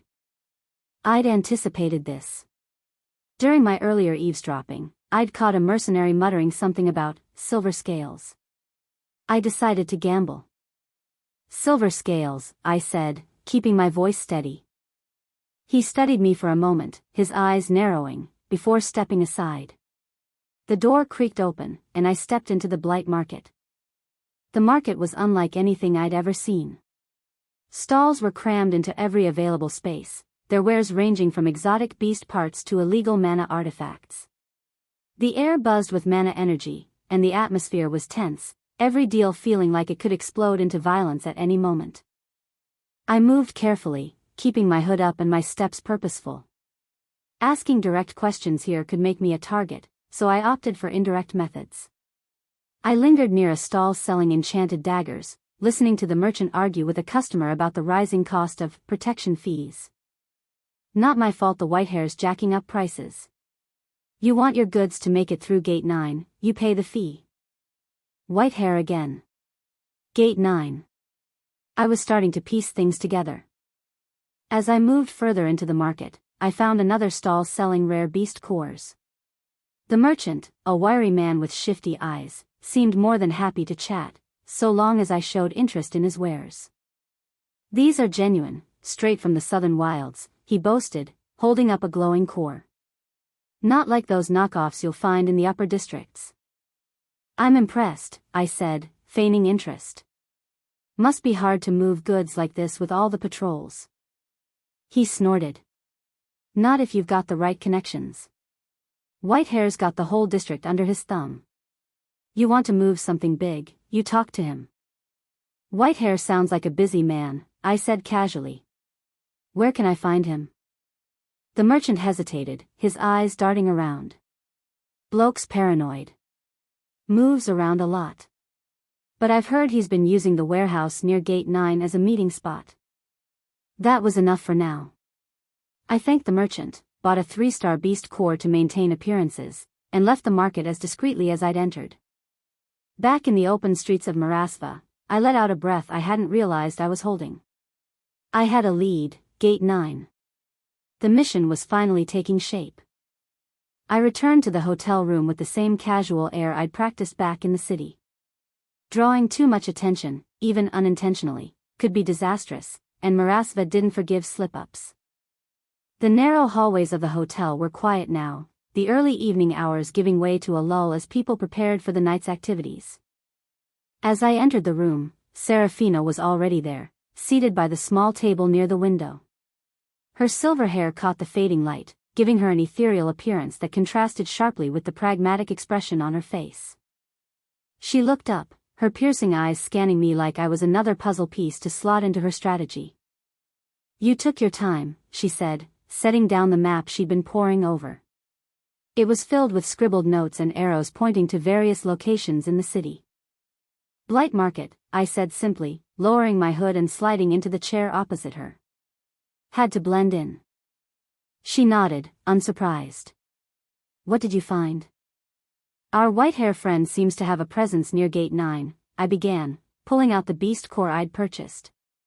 I placed it on the table like a trophy, though its real purpose was to back up my story. He's running protection fees and controlling movement through the area. The warehouse near the gate is his current hub. Confirmed by multiple sources. Serafina leaned back slightly, considering. Gate 9, she repeated, her fingers tracing a line on the map. That's deep in the southern quadrant of the city, near the docks. A good spot for someone who wants access to both the market and potential escape routes by sea. Exactly, I said. He's paranoid, though. Keeps moving. If we go in without a plan, we'll spook him or worse. Her lips quirked in a faint smile. And yet you have a plan. I leaned forward, tapping the map near Gate 9. We confirm his presence first. I can circle the area tomorrow and look for patterns in the movement of his men. He's paying people off, so the patrols might tip us off. If we can find a good vantage point, we could spot him ourselves. And when we do, she asked. We wait, I said. Rushing in without assessing the situation is stupid. If he's meeting people, we want to know who and why. Best case scenario, we catch him with his guard down. Worst case, we find out what he's planning before we strike. Serafina considered this, then nodded slowly. That's sound. While you scout, I'll handle the logistics. Find possible exit routes, narrow down the best point of entry, and prepare contingencies. Perfect, I said, then hesitated. What about your findings? Anything from the upper districts? She shifted slightly, folding her arms. Not much. He's careful about keeping his operations away from the bureaucracy. What I did pick up, though, is that there's been tension in the city guard. Some of them are on his payroll, but not all. He's been pushing harder lately, and it's causing friction. If we play this right, we might be able to use that to our advantage. Divide and conquer, I said, nodding. That could work. We sat in silence for a moment, the weight of the mission pressing down. Assassinating someone wasn't a small task, even if it was a white ranker in a morally gray area like Marasva. But Serafina and I weren't amateurs. This was what Mythos Academy trained us for. Finally, she broke the silence. You seem different, Arthur. Sharper. More focused. Do I? I asked, trying to sound casual. She gave me a long look, her ice blue eyes cutting through my defenses. Yes. I don't know what's changed, but whatever it is, keep it. We'll need it. Her words lingered as I excused myself to clean up and prepare for the next day. Something had shifted in me, and she wasn't wrong to notice it. This wasn't just another mission anymore, it was a chance to prove something, to myself as much as anyone else. Tomorrow, the hunt would begin. Chapter 132, First Mission, 2. The morning light in Marasva wasn't so much a sunrise as it was a reluctant bureaucrat forcing its way through narrow, winding streets. Serafina and I stepped carefully toward Gate 9. It wasn't the grand gateway to the city, rather, it was a modest, almost apologetic entrance on the western edge, as if trying to be inconspicuous. And in a city where manna mingled with mist like gossip at a town meeting, inconspicuous was often a sign of trouble. At first glance, Gate 9 looked as unremarkable as a signpost in a bureaucrat's memo. 2 guards stood at their posts with expressions that suggested they'd long ago forgotten what a real crisis felt like. In the background, a cluster of warehouses stretched toward the wilderness, a perfect place for discreet transactions. I nudged Serafina. This is it, I murmured. She gave a curt nod, her silver hair catching the light like a warning flare. Stay sharp, she said, her voice low and even. If Arkell's running things from here, he wouldn't leave anything to chance. I smiled, though inwardly I was already rehearsing every possibility, smuggling, contraband manna, and worse. Agreed. But it all looks awfully normal, doesn't it? Before I could say more, our attention was drawn to a merchant arriving in a creaking cart laden with crates. He exchanged a few brief words with one guard, and then, with a casual wave, he was allowed through. Serafina's eyes narrowed. They didn't even check his cargo, she whispered. Too relaxed for a place like this, I replied, already mulling over possibilities. We slipped into a shadow by a narrow, graffiti-sprayed alley to observe the gate without drawing attention. The guards, it seemed, were suffering from what I like to call daily ennui. The merchant's careless entrance was a clue, a small, dangerous ripple in an otherwise placid pond. After he left, I decided to chat with one of the guards. Leaning casually against the weathered gatepost, I asked, "Busy day?" He shrugged. "Just the usual shipments," he said, his tone as nonchalant as if discussing the weather. "Anything interesting?" I pressed, smiling in a way that hoped to be disarming. "Not our business," he replied shortly, clearly not in the mood for idle conversation. I almost missed it, a flicker of movement near one of the warehouses. A figure, almost imperceptibly, slipped inside. I caught Serafina's eye and murmured, "There's someone in that warehouse." She didn't hesitate. "Let's check it out." We moved quietly, our footsteps muted on the cobblestones, until we reached a side entrance. The door, slightly ajar as if deliberately left open, creaked softly when pushed. Inside, the air was thick with the smell of damp wood and dust. Crates were stacked haphazardly, creating a maze that seemed to mock our every step. It was silent, too silent, in fact. Serafina led the way, her hand resting lightly on the hilt of her blade, while I kept a watchful eye on the dim interior. The quiet was soon broken by a faint shuffling sound, like someone trying desperately to hide. Rounding a corner, we found ourselves face to face with a merchant, the same one we'd seen at the gate. He froze, eyes wide with a mix of fear and surprise. "What are you doing here?" I demanded, my voice low but insistent. The man stammered, I was just Before he could say more, Serafina stepped forward, her blade catching what little light there was. "Speak," she said, tone firm yet calm. "I'm just a delivery man," he blurted, raising trembling hands. "I'm delivering supplies, food, tools, nothing illegal." I pressed him gently, "But you were at the gate. What exactly are you delivering?" His eyes darted around before he finally said, "Arkel." The word tumbled out as if it were the only thing left on his tongue. "I don't know much more, I swear." For a moment, I felt a mix of satisfaction and dread. Arkel. The name was like a dark chord strummed in my mind, a confirmation we'd hoped for and feared all at once. We released him with a warning glance as he bolted out of the warehouse.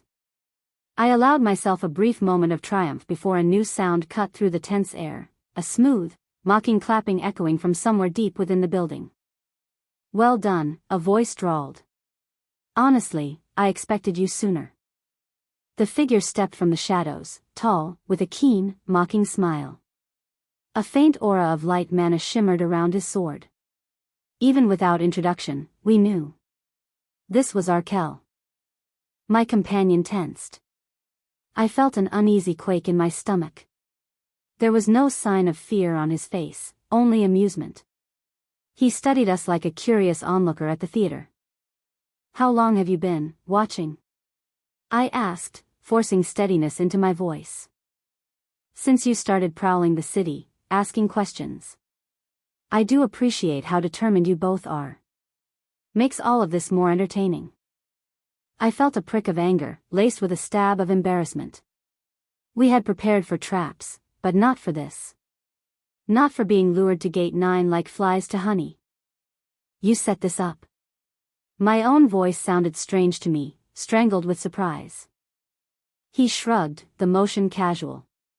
"You were chasing rumors about a mysterious smuggler.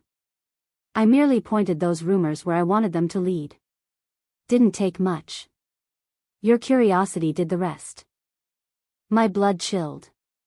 Arkel didn't even hide the glee in his eyes. How many clues had we followed that were, in truth, breadcrumbs he'd scattered? My companion took a measured step forward, hand on her blade. Mana flickered in the air. Arkel raised his own hand, that shimmering light intensifying around him. "Ah, let's not ruin my hard work with a premature exit," he said, and somewhere behind us, heavy doors slammed shut. A tremor of magic locked them tight. We were trapped, just as he intended. For a moment, the realization stole my breath. I pride myself on thinking ahead, on reading intentions in the subtlest of gestures. Yet here I stood, cornered in a warehouse, exactly as Arkel planned. He'd lured me with rumors, guided me to his doorstep, and watched me walk straight in.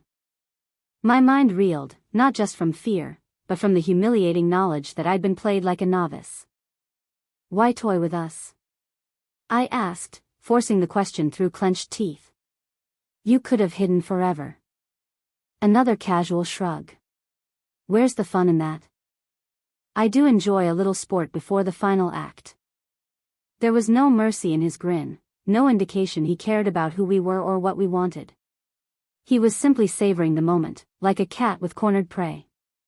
Every instinct in me shouted that we needed to keep calm, find a way out. But the tension in the room was almost suffocating. My companion's blade hissed from its sheath. Arkel lifted his sword, the light radiating off it in a brilliant, dangerous arc. A pulse of mana rippled around us, stirring dust motes in the stale air. "So," he said, the casual tone at odds with the lethal edge in his eyes, "care to see how far you can get?" I swallowed the bitter taste of panic.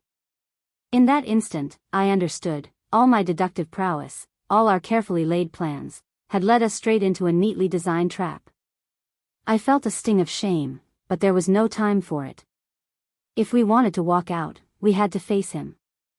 And by the look on his face, he was counting on that very desperation to make the show even better. My grip tightened on my weapon. Arkel took a step forward, that mocking smile never wavering. "If you make this worthwhile," he said, "I might almost regret setting it up." Tension bristled in the air. My companion shifted her stance, silent, focused. I stood beside her, heart pounding, thoughts racing. We might have been outsmarted, but we weren't out of the fight yet. The warehouse door rumbled again, sealing us in with a final, echoing thud. Arkel's light mana flared, and I knew there was no turning back. Any illusions I had about controlling this situation vanished. We'd fallen straight into his hands, and he was relishing every second. I steadied my breathing. Fear churned in my gut, but so did resolve. We might have been trapped like animals, but cornered animals had teeth. And if Arkel wanted a show, we'd give him one he wouldn't soon forget. He raised his sword. "Shall we begin?" His tone was almost polite, but beneath it, I sensed his confidence rooted in the knowledge that he'd outmaneuvered us completely. And the worst part was realizing he was right. My pride stung as I saw the pieces click into place. This had been his game from the start. But even pawns could still fight back. So I clenched my jaw, drew my blade, and nodded at my companion. Our chances looked slim, the odds stacked high. Yet if Arkel thought he'd already won, maybe that arrogance was our only advantage. We stood there, locked in a standoff of will and mana, the hum of enchantments thrumming through the walls. One heartbeat passed, then another, stretching the moment thin. "Fine," I muttered, meeting his gaze. "Let's finish this." Chapter 133, First Mission, 3. Arkel was a white ranker. By power standards, he wasn't at Lucifer's level of strength. Lucifer had a powerful body aspect gift and a grade 6 art to his name, the kind of edge that made him a cut above. But Arkel wasn't as strong as Lucifer. He didn't need to be. Arkel wasn't raw power, Arkel was cunning, sharp like broken glass in your boot. His true weapon wasn't his blade, wasn't even his white rank light mana, it was his mind. And that infernal mind aspect gift of his. The ability to read thoughts. Which was precisely why Seraphina and I were currently losing. Quite badly. We had the numbers, the coordination, the Mount Hua swordsmanship honed to a deadly edge. And yet, he danced around us with infuriating precision, countering every move before we even committed to it. Every plan we formed was torn apart before it could even take shape. "How does he know?" Seraphina hissed, her breath sharp and misting in the cold air. She pressed her back to mine, both of us breathing hard, blades trembling at our sides. "He's reading us," I said, my voice grim. My mind was racing, trying to find the way out of a maze where the walls were Arkel's smug smirk. "Reading us?" Her eyes narrowed. "He's..." "Exactly," Arkel interrupted, his tone as smooth as polished steel. He paced before us like a predator circling its wounded prey, his glowing light blade humming faintly. "And my, what a delightfully frantic mess your thoughts are. You should be grateful, really. I'm taking the time to indulge in this little game, but I could just end you both with ease." I gritted my teeth. That smugness, that confidence, it wasn't arrogance. He knew. He knew. He'd planned this, played us, and now he was savoring the moment of the hunt. It burned, not just in my pride but in my chest where loosened harmony stirred, frustrated. "Seraphina," I muttered under my breath, my voice low enough to keep from reaching Arkel's ears, or so I hoped. "Buy me a moment. Just a moment." She shot me a sharp glance but didn't question it. She surged forward, blade flashing in a calculated sequence that bore the icy elegance of Mount Hua. Arkel smirked, sidestepping as though she were a novice swinging at shadows. "I already know," he said, laughing as he parried her strike. "I knew before you even thought of it." Which was exactly the point. Deep beneath the surface of my mind, hidden even from myself until now, I'd laid a trap of my own. A tangled web of false intentions, decoys, and dead ends. My real plan, my true movements, lay buried in the back of my mind like a coiled snake. Arkel's grin faltered. Just a fraction. But it was there. "What?" he muttered, his movements hesitating for the first time. "What are you?" He didn't finish the thought. I moved. God flash blazed in my hands, not as a light but as a storm of intent. The blade seemed to warp the air itself, bending the narrow confines of the warehouse into a space where time slowed. Lucent harmony surged through my veins like liquid lightning, and for the first time, Arkell didn't see it coming. He couldn't see it coming. Gotcha, I muttered, my blade screaming toward him. Arkell barely raised his own in time. Sparks of light mana collided with the eerie, balanced energy of my strike. Seraphina followed up instantly, her ice mana a sharp arc that carved into the space he stumbled toward. You, he hissed, his voice tinged with something new. Not rage, not fear, but disbelief. Blood trickled down his arm from a shallow cut where Seraphina's blade had grazed him. Surprised? I said, my voice steady as I stepped forward, pressing the advantage. You shouldn't be. Maybe I'm not as dumb as I look. His face twisted, frustration breaking through the polished veneer. You tricked me. No, I said, meeting his furious gaze. I just think deeper than you listen. The three of us stood frozen for a moment, a deadly triangle of tension. Arkell's light mana flared, casting long, sharp-edged shadows across the floor. He wasn't beaten, not by a long shot, but his confidence had taken a hit. Arkell straightened, his blade raised. The smirk was gone, replaced by a grim determination that sent a chill down my spine. This, Arkell said, his voice cold and measured, has just become interesting. The air was taut, heavy with the energy of two silver rankers facing off against a white ranker. The flickering glow of Arkell's light blade bathed the room in a harsh, unforgiving glare. I could feel the weight of his mana pressing against me like a rising tide, relentless and suffocating. You're crazy enough to pull something like this off, but I wonder if you'll survive it, Luna whispered in the back of my mind, her voice a teasing hum laced with genuine concern. You're asking the wrong question, I shot back, tightening my grip on my sword. What? She asked, her tone sharp. I need to beat him, I replied simply. Desperation was the greatest fuel. Desperation, amplified by the desire to succeed, to push past the boundaries of strength and fear and find something greater. And right now, desperation coursed through me like molten fire. Let me take the lead, I told Seraphina, my voice steady. My feet moved before she could respond, carrying me forward to face Arkell. His grin returned, sharper now, as if he relished the challenge. He struck first. The beam of his light blade carved through the air like a falling star, impossibly fast. I raised my sword to block, but the sheer force of the strike rattled my bones. The impact sent me skidding backward, my heels digging into the floor in a desperate attempt to hold my ground. Too slow, Arkell said, his tone almost mocking.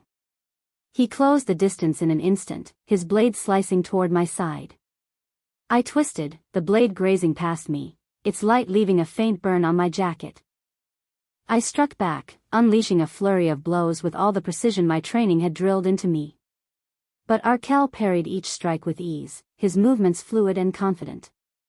His light mana flared, blinding me for a split second, and in that moment, he lashed out. His blade struck my shoulder, a searing pain spreading through my arm as I staggered back. You're trying, he said, his voice dripping with condescension. I'll give you that. My breathing was ragged, my heart pounding in my ears. The gap between us wasn't just in rank, it was in everything. Speed, strength, experience. He was playing with me, and he knew it. But something shifted. The fear, the flight instinct clawing at the edges of my mind, began to fade. The desperation burned brighter, sharper, and with it came clarity. My senses, honed through countless battles and hours of training, began to sharpen even further. I could feel the flow of mana in the air, the subtle shifts in Arkell's stance, the faint flicker in his gaze before each strike. I adjusted. Each clash of our blades was less overwhelming. Each near miss gave me more insight. My movements grew smoother, more precise. I began to anticipate his strikes, not perfectly, but enough to hold my ground. Arkell's grin faltered.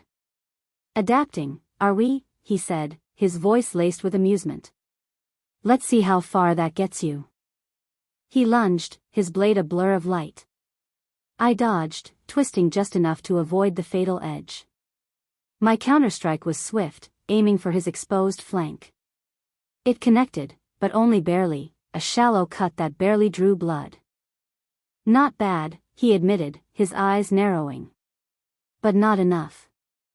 I pressed on, pushing myself harder, faster. Every step, every swing, was a gamble. And then I saw it, an opening. A flaw in his stance, a hesitation in his movement. My instincts screamed at me to strike. I lunged, pouring everything into the attack. My blade aimed true, cutting through the air toward his chest. But just as I moved, I saw the trap. His grin widened, his blade already sweeping upward to meet mine. For a split second, time seemed to slow. I could feel the heat of his blade, the inevitability of his strike. My instincts screamed at me to retreat, to back away, to save myself. But I ignored them. I stepped forward instead, lucent harmony surging through me like a tidal wave. The god flash ignited in my hands, warping the air around me.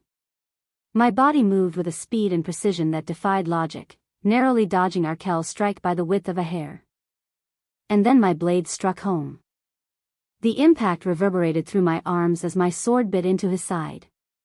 Arkel staggered, his light mana flaring wildly as blood sprayed across the ground. His expression twisted, a mix of shock and fury as he stumbled back. Chapter 134, First Mission, 4. What the hell is he? Seraphina thought, her sword trembling in her grip as her gaze locked on Arthur.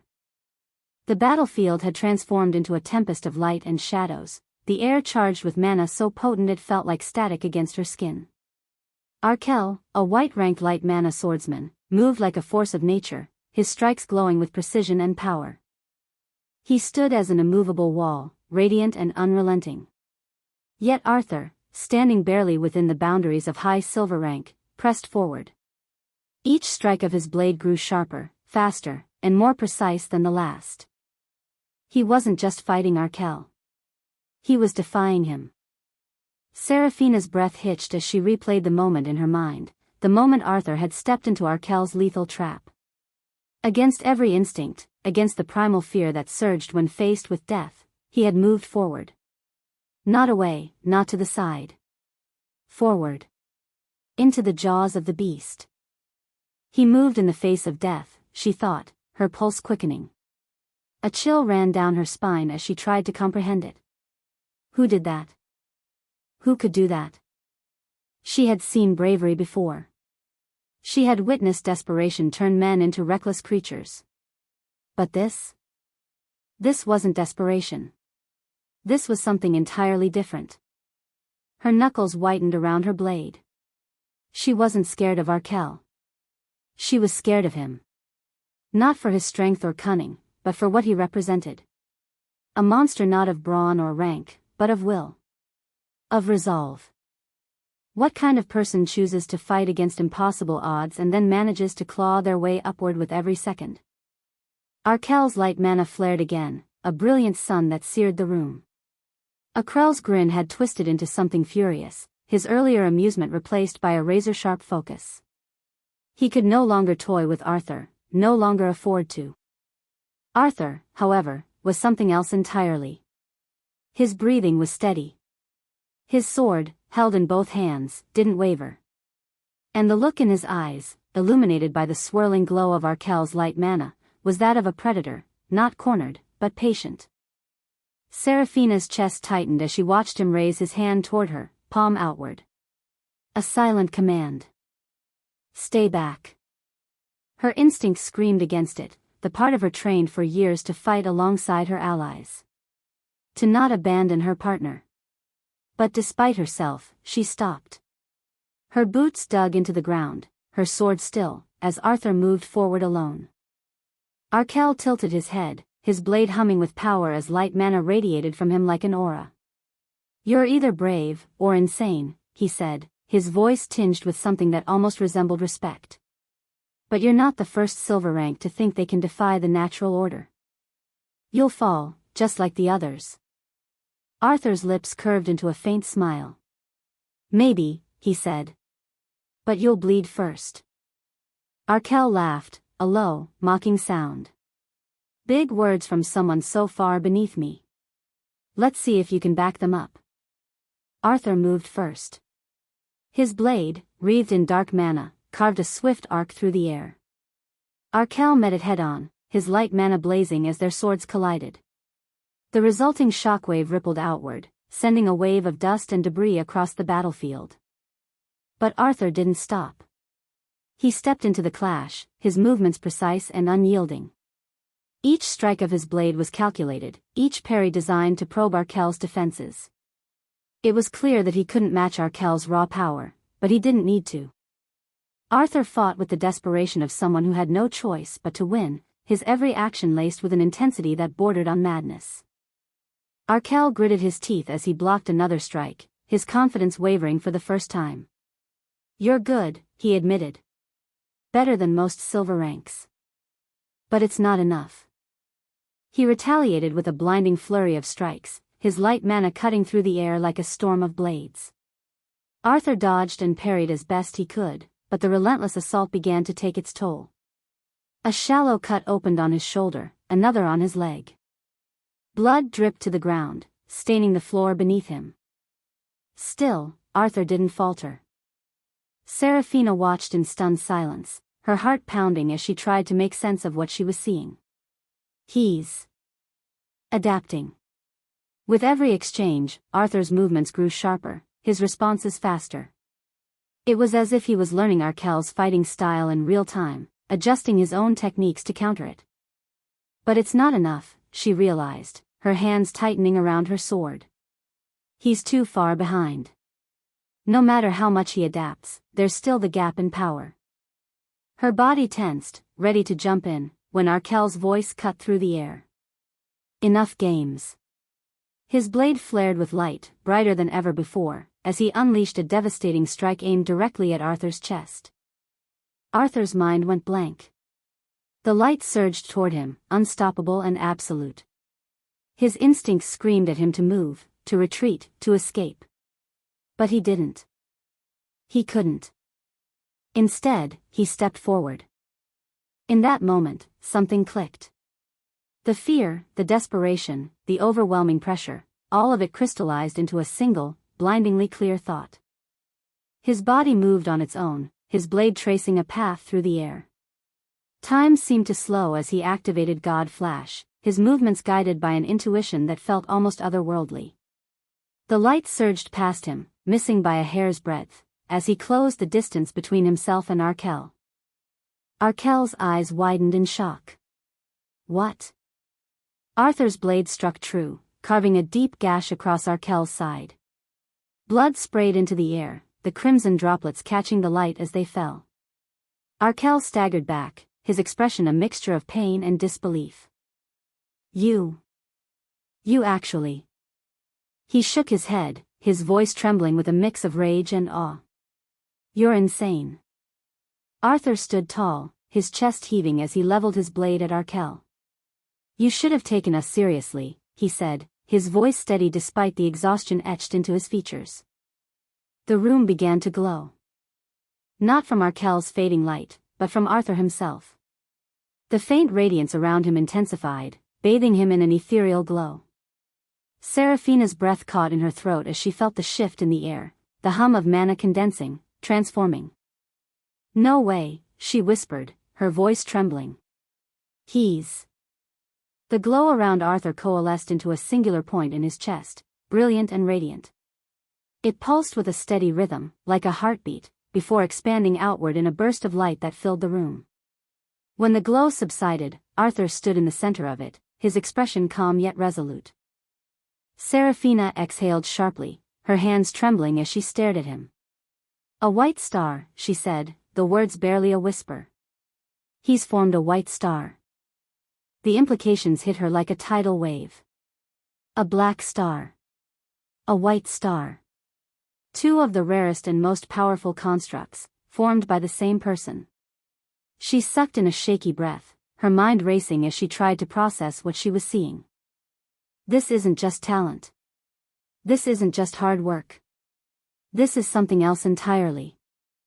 She looked at him, awe and disbelief mingling in her chest. A monster. No. Something far more terrifying than that. For the first time in her life, Serafina felt the weight of the word destiny. Chapter 135, First Mission, 5. I exhaled heavily, each breath dragging against the weight in my chest. My body ached, my mind buzzed, and the faint, rhythmic hum of the newly formed white star in my core reverberated like a quiet drumbeat. That had been too close. That was dangerous, I thought, shaking my head. The irony didn't escape me. I had just formed my white star, a monumental achievement by any measure, and it had to happen in the middle of a fight against a white rancor. Not exactly ideal timing, unless you had a particular fondness for gambling with your life. Still, I couldn't deny the results. By pushing myself to the absolute limit, by taking on Arkel headfirst without relying on Serafina's intervention, I had forced a breakthrough. That level of desperation, that razor's edge between survival and obliteration, had stripped away the fog in my understanding of light mana. In its place, clarity. An epiphany. And now, I had both the black star and the white star. Honestly, Serafina said, breaking the silence as her blade sheathed with a sharp click. Her voice, usually edged with frost, carried something unfamiliar. Curiosity, maybe. Or disbelief. What are you? Some kind of anomaly? Anomaly? I asked, glancing at her as I rubbed the bloodied knuckles of my sword hand. That's a little harsh. Her lips quirked into something that might have been a smile. Or perhaps it was just the dim light playing tricks on her features. Arthur, she said, tilting her head slightly, no human has ever had both a black star and a white star. You're the first. That's not harsh. That's reality. I blinked, the weight of her words sinking in. She was right, of course. As far as I knew, and now, as far as she knew, there hadn't been a single documented case in all of recorded history. The two stars were polar opposites, the very embodiment of two mana elements that actively sought to annihilate each other. To possess both was unthinkable. Well, I said, brushing the dust off my coat with a shrug, it's not as overpowered as it sounds. I can't exactly use them together. Serafina raised a sharp brow, her eyes narrowing slightly as she studied me. Why not? I waved a hand as if the answer were obvious, though explaining it still made me sound ridiculous. Dark mana and light mana are opposites, sure.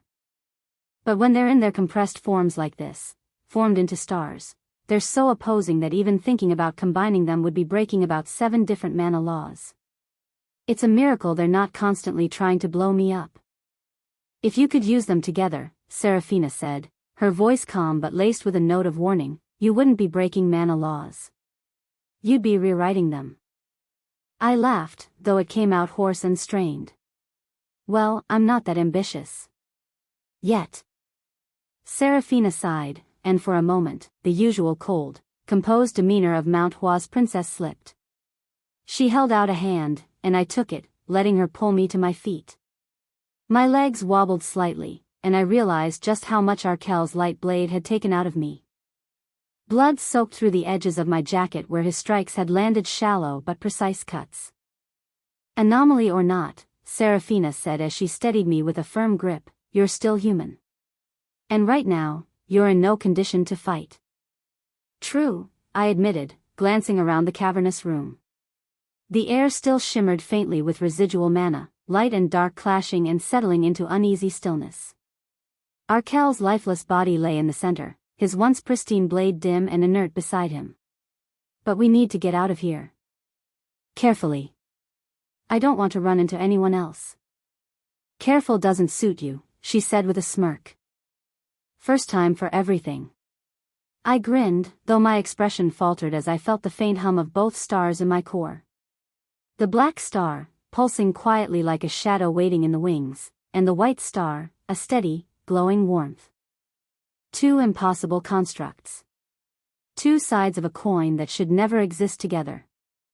Serafina studied me for a moment longer, then sighed. "All right," she said, nodding toward the corridor we'd come through. "Let's move. We'll discuss your insanity later." "Looking forward to it," I muttered, sheathing my blade and following her lead. We moved swiftly but carefully, avoiding attention as we navigated the labyrinthine corridors of the gate.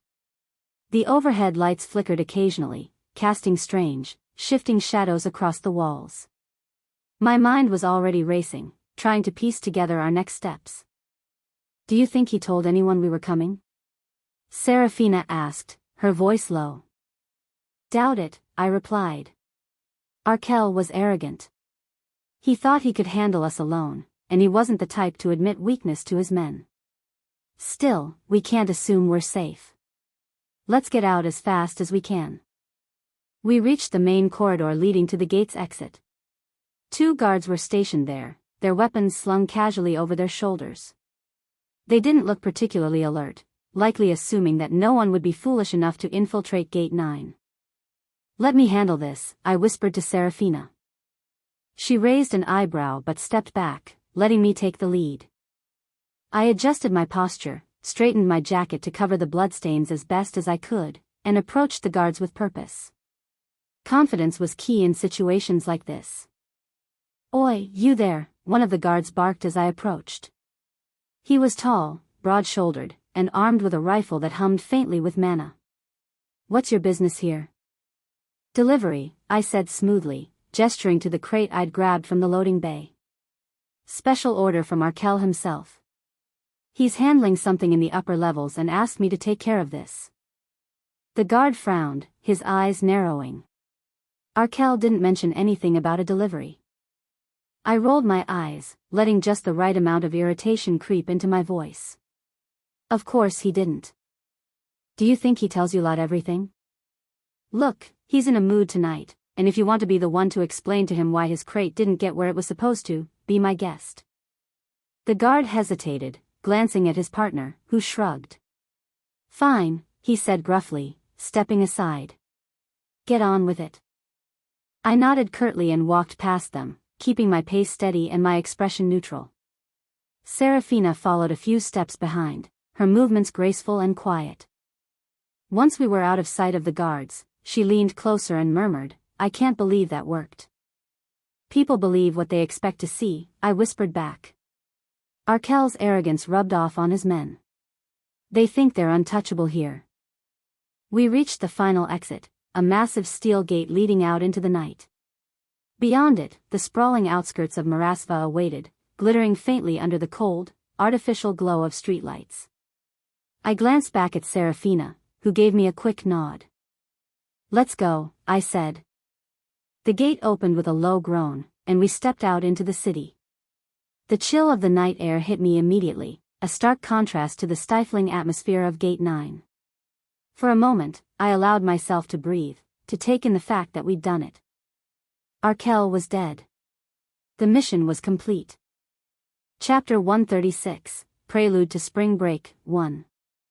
Serafina and I made our way back to the academy, the weight of our mission hanging somewhere between satisfaction and exhaustion.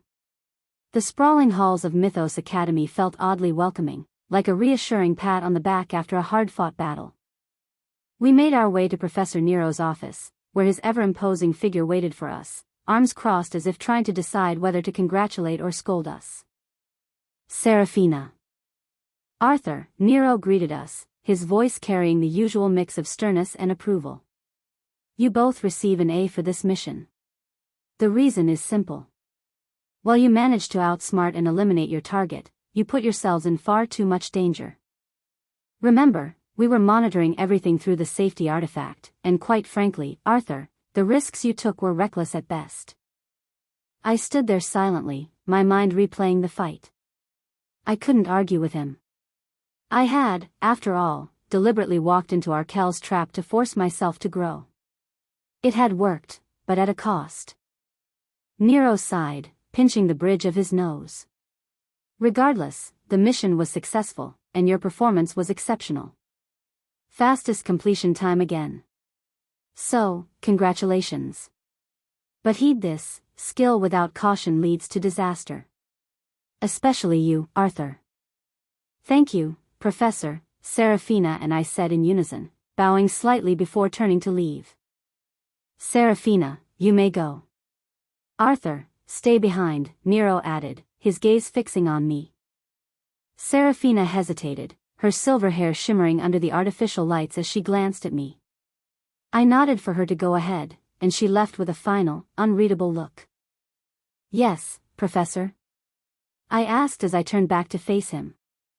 Nero leaned against his desk, studying me like a particularly perplexing equation. Arthur, why did you put yourself in so much danger? He asked, his voice quieter now, tinged with something that might have been concern.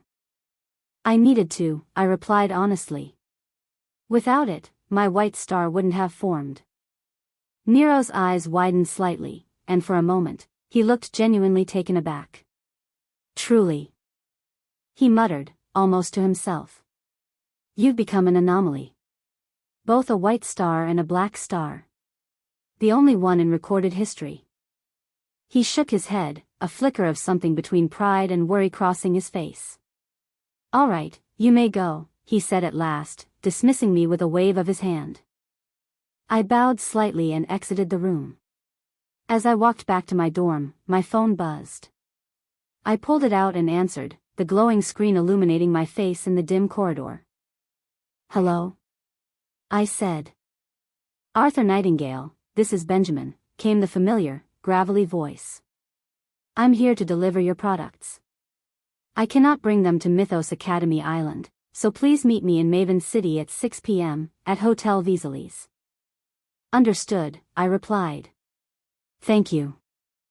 I hung up and stared at my phone for a moment. The excitement bubbled in my chest like carbonated water.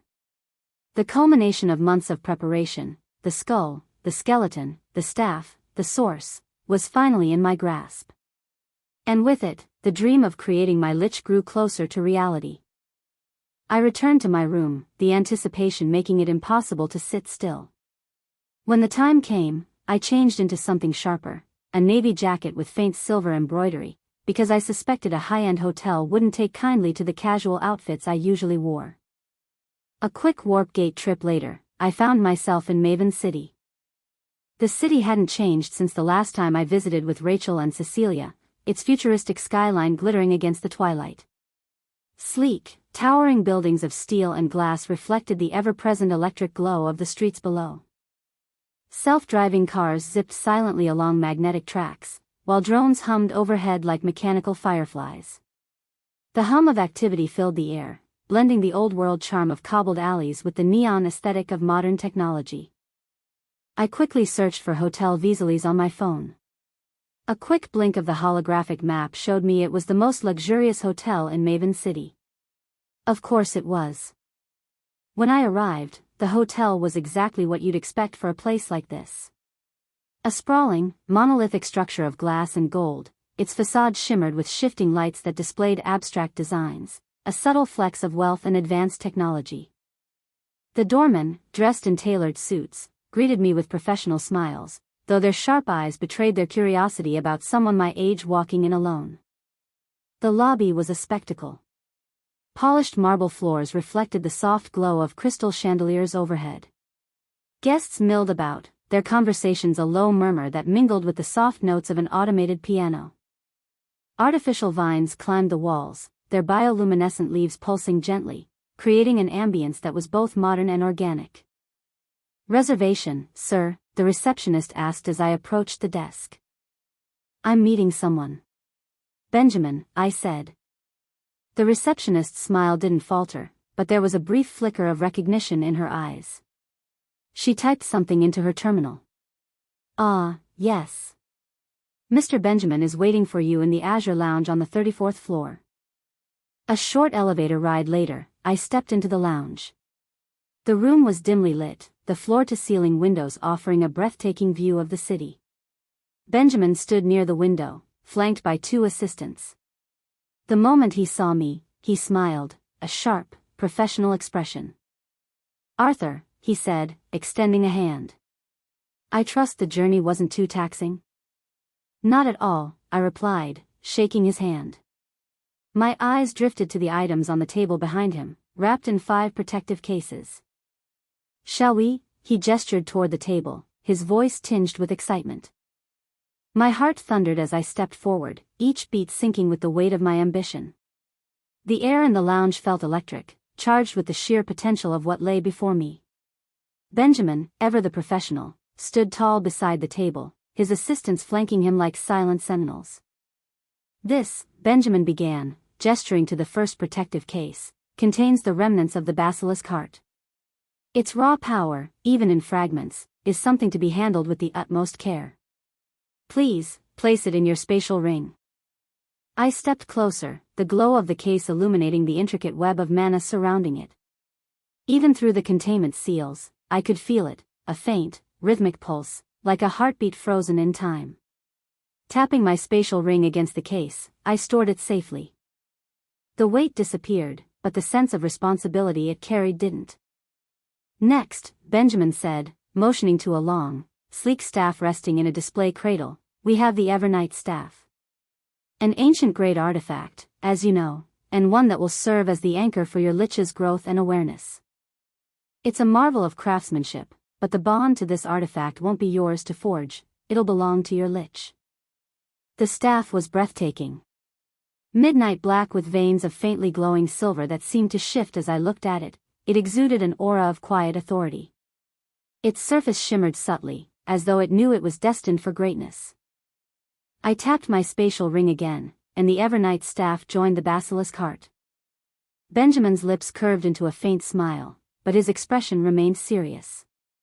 And now, he said, stepping aside, we come to the core components. The skeleton. The skull. The source. His assistants moved forward, revealing the final 3 cases. Each one was pristine, its contents displayed with reverence.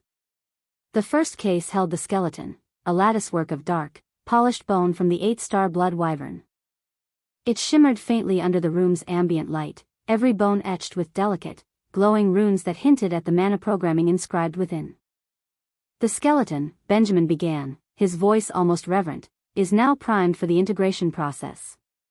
The runes you see are the foundational programming, aligned with the parameters you specified. But remember, it will be up to you to connect it to the rest. I nodded, my fingers tingling with anticipation as I stored it.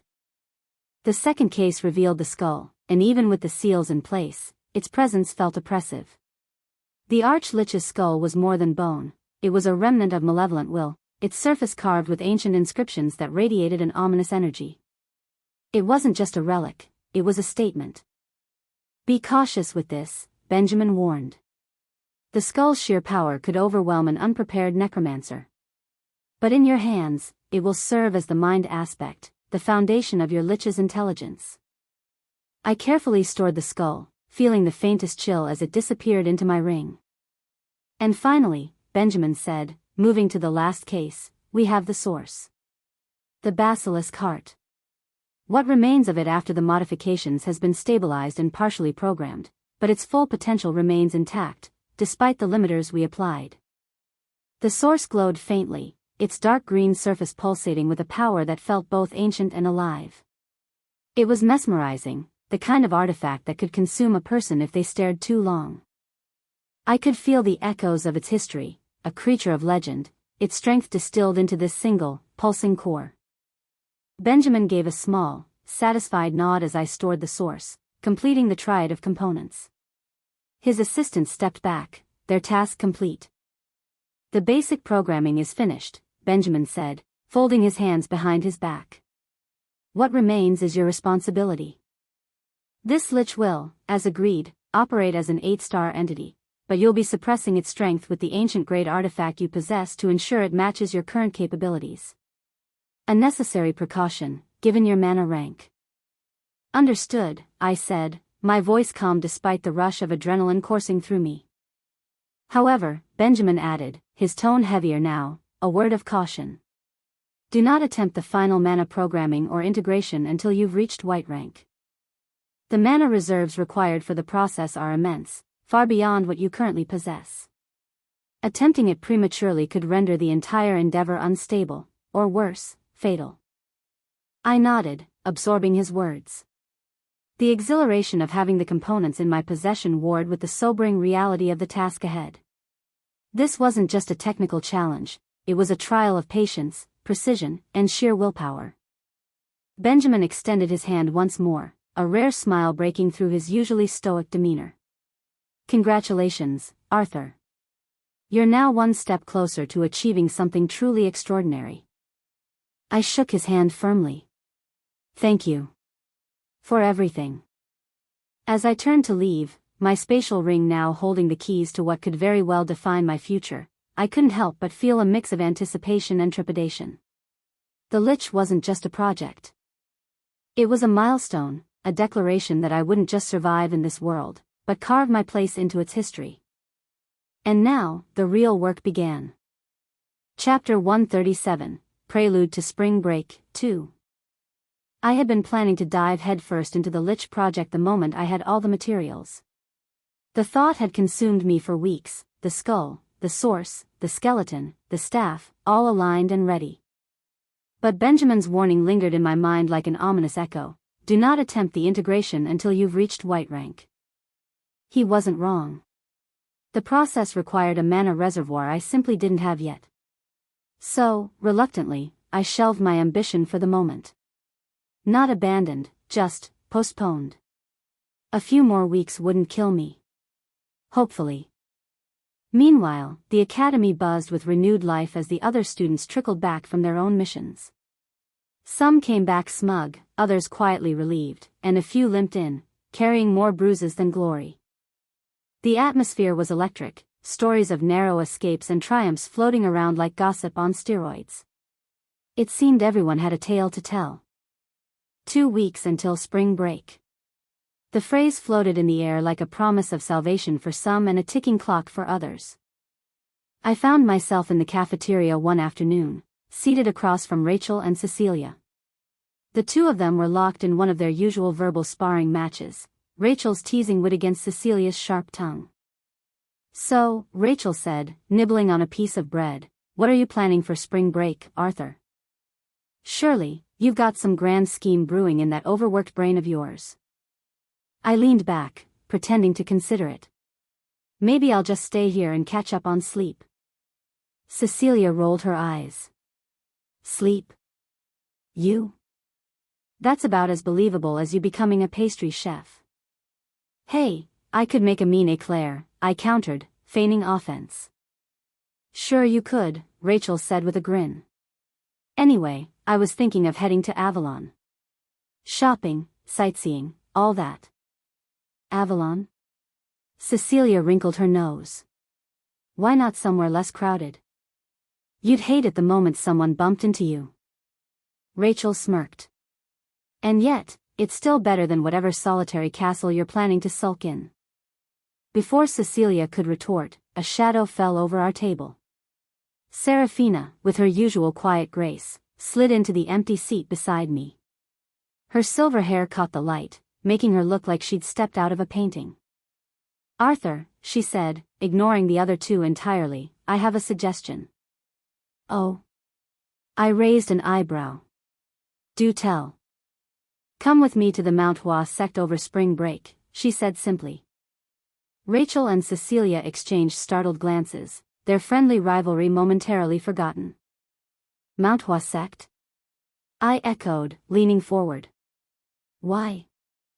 Serafina's icy blue eyes met mine, unwavering. Training. You've reached a point where you need to refine your techniques. The instructors there can help you. Wait, Rachel interjected, her tone skeptical. Since when does Mount Hua allow outsiders to train with them? Isn't that against their rules? Serafina's lips curved into the faintest hint of a smile. I'm not just anyone. My father is the sect leader. Cecilia leaned back, a thoughtful look crossing her face. It's not a bad idea, she admitted. Your swordsmanship could use polishing, and Mount Hua is famous for its discipline. You'd come back stronger. I looked between the three of them, feeling like I was being ganged up on by different flavors of logic. Finally, I sighed. All right. Mount Hua it is. Serafina gave a single, satisfied nod. Rachel shrugged, and Cecilia smirked like she'd just won a bet. So much for a quiet spring break, I muttered, already dreading the inevitable uphill battle of training in one of the most prestigious sects in the world. Here, Serafina said, her voice cool and matter-of-fact as she handed me a smooth, ivory plaque engraved with intricate calligraphy. Entry to Mount Hua Sect. I took it, feeling the weight of the object both physically and symbolically. The craftsmanship was flawless, its edges glinting faintly under the light, and the script seemed to hum with subtle mana, almost like it recognized its new owner. Before I could thank her, Serafina turned on her heel, her silver hair catching the light like a cascade of molten moonlight. I'll see you around, she added, her tone as detached as ever, though I caught a faint warmth in the words. I turned back to the table, where Rachel and Cecilia were watching her retreat with varying degrees of interest. When her figure finally disappeared around a corner, Rachel sighed dramatically and propped her chin on her hand, giving me a long-suffering look. Well, another one for the collection, she said, smirking. So, Mr. Collector of Impossible Invitations, how's the Lich project going? Going well, I replied, sliding the plaque into my spatial ring. I just need to reach white rank, and then I'll be able to finish it. Rachel raised an eyebrow, her smirk deepening. You say that like reaching white rank is a casual stroll through the park. Honestly, how long are you planning to keep destroying common sense, Nightingale? As long as needed, I said with a shrug, meeting her amused gaze with a faint grin of my own. She laughed, the sound light and melodic, and leaned back in her chair, shaking her head like I was some sort of unsolvable puzzle. Cecilia, who had been quiet until now, tapped her nails against the table in thought before speaking up. If you were stronger, I would have told you to come to the Imperial Palace to train with the knights, she said, her tone almost casual. Maybe next year, when you hit integration rank. Rachel let out a short laugh, crossing her arms as she glanced at Cecilia. Oh, how generous of you, Cecilia. Offering him such a grand opportunity, next year. It's not about generosity, Cecilia shot back, her voice cool but not unkind. You need to be at least integration rank to survive the training. The knights don't coddle anyone, even a Creighton. I think what she's saying, Arthur, Rachel cut in, a teasing lilt in her voice, is that she wants to see you covered in bruises from Imperial training drills. It's her way of caring. Cecilia ignored her, turning her attention back to me. Think about it seriously. The knights' training is rigorous, and their methods are second to none. If you want to go beyond white rank, it's worth considering. I'll keep that in mind, I said, though the idea of juggling night drills with everything else on my plate felt exhausting just to imagine.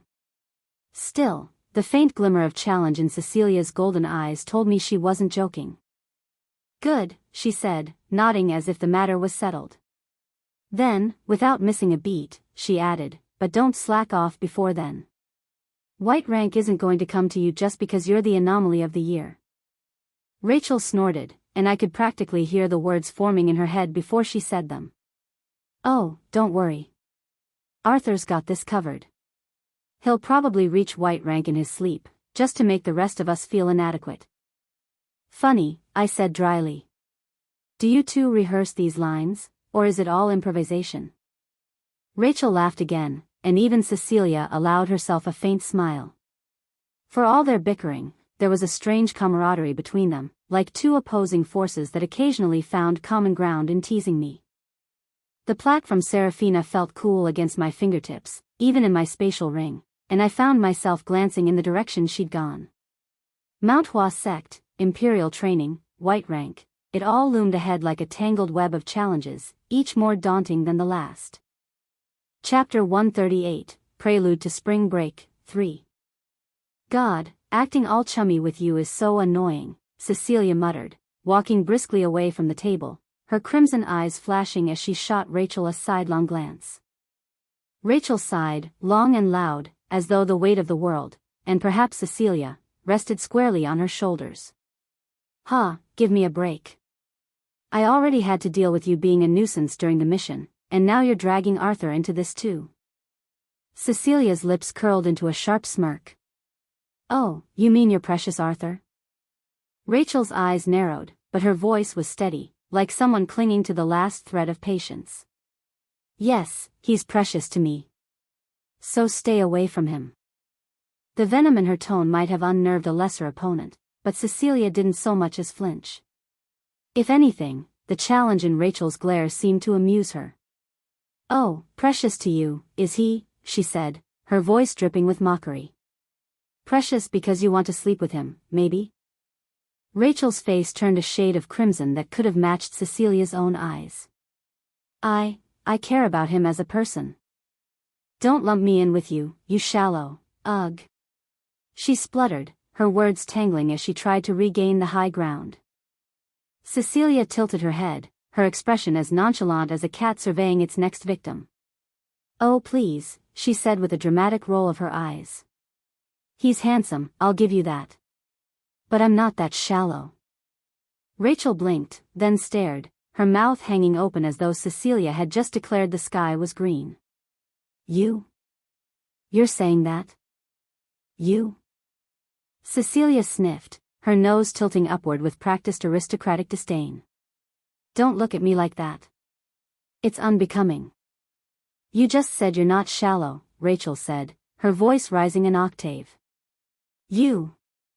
Cecilia Slatemark, the queen of judging people on appearances alone. People, Cecilia corrected, holding up a single finger, are not Arthur. Rachel froze, her eyes narrowing suspiciously. What's that supposed to mean?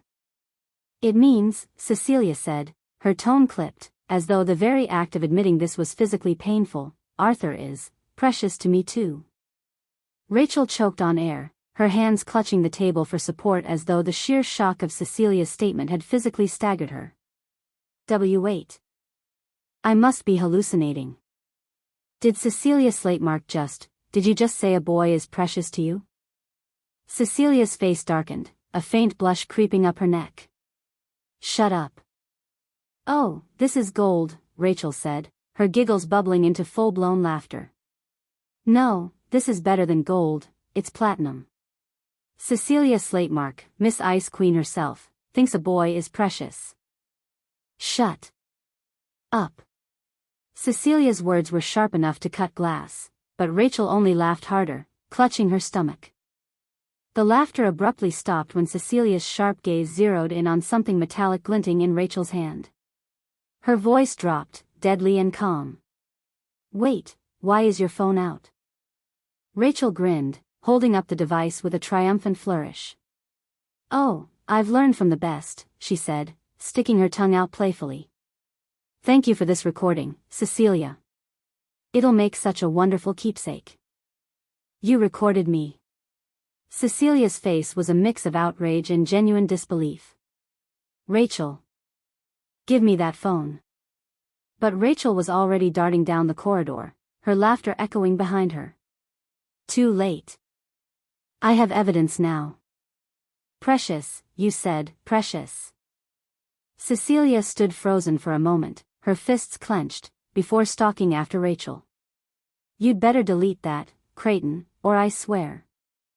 Stupid kids, Serafina muttered, shaking her head as she observed the unholy spectacle of two supposedly dignified princesses behaving like quarreling schoolchildren.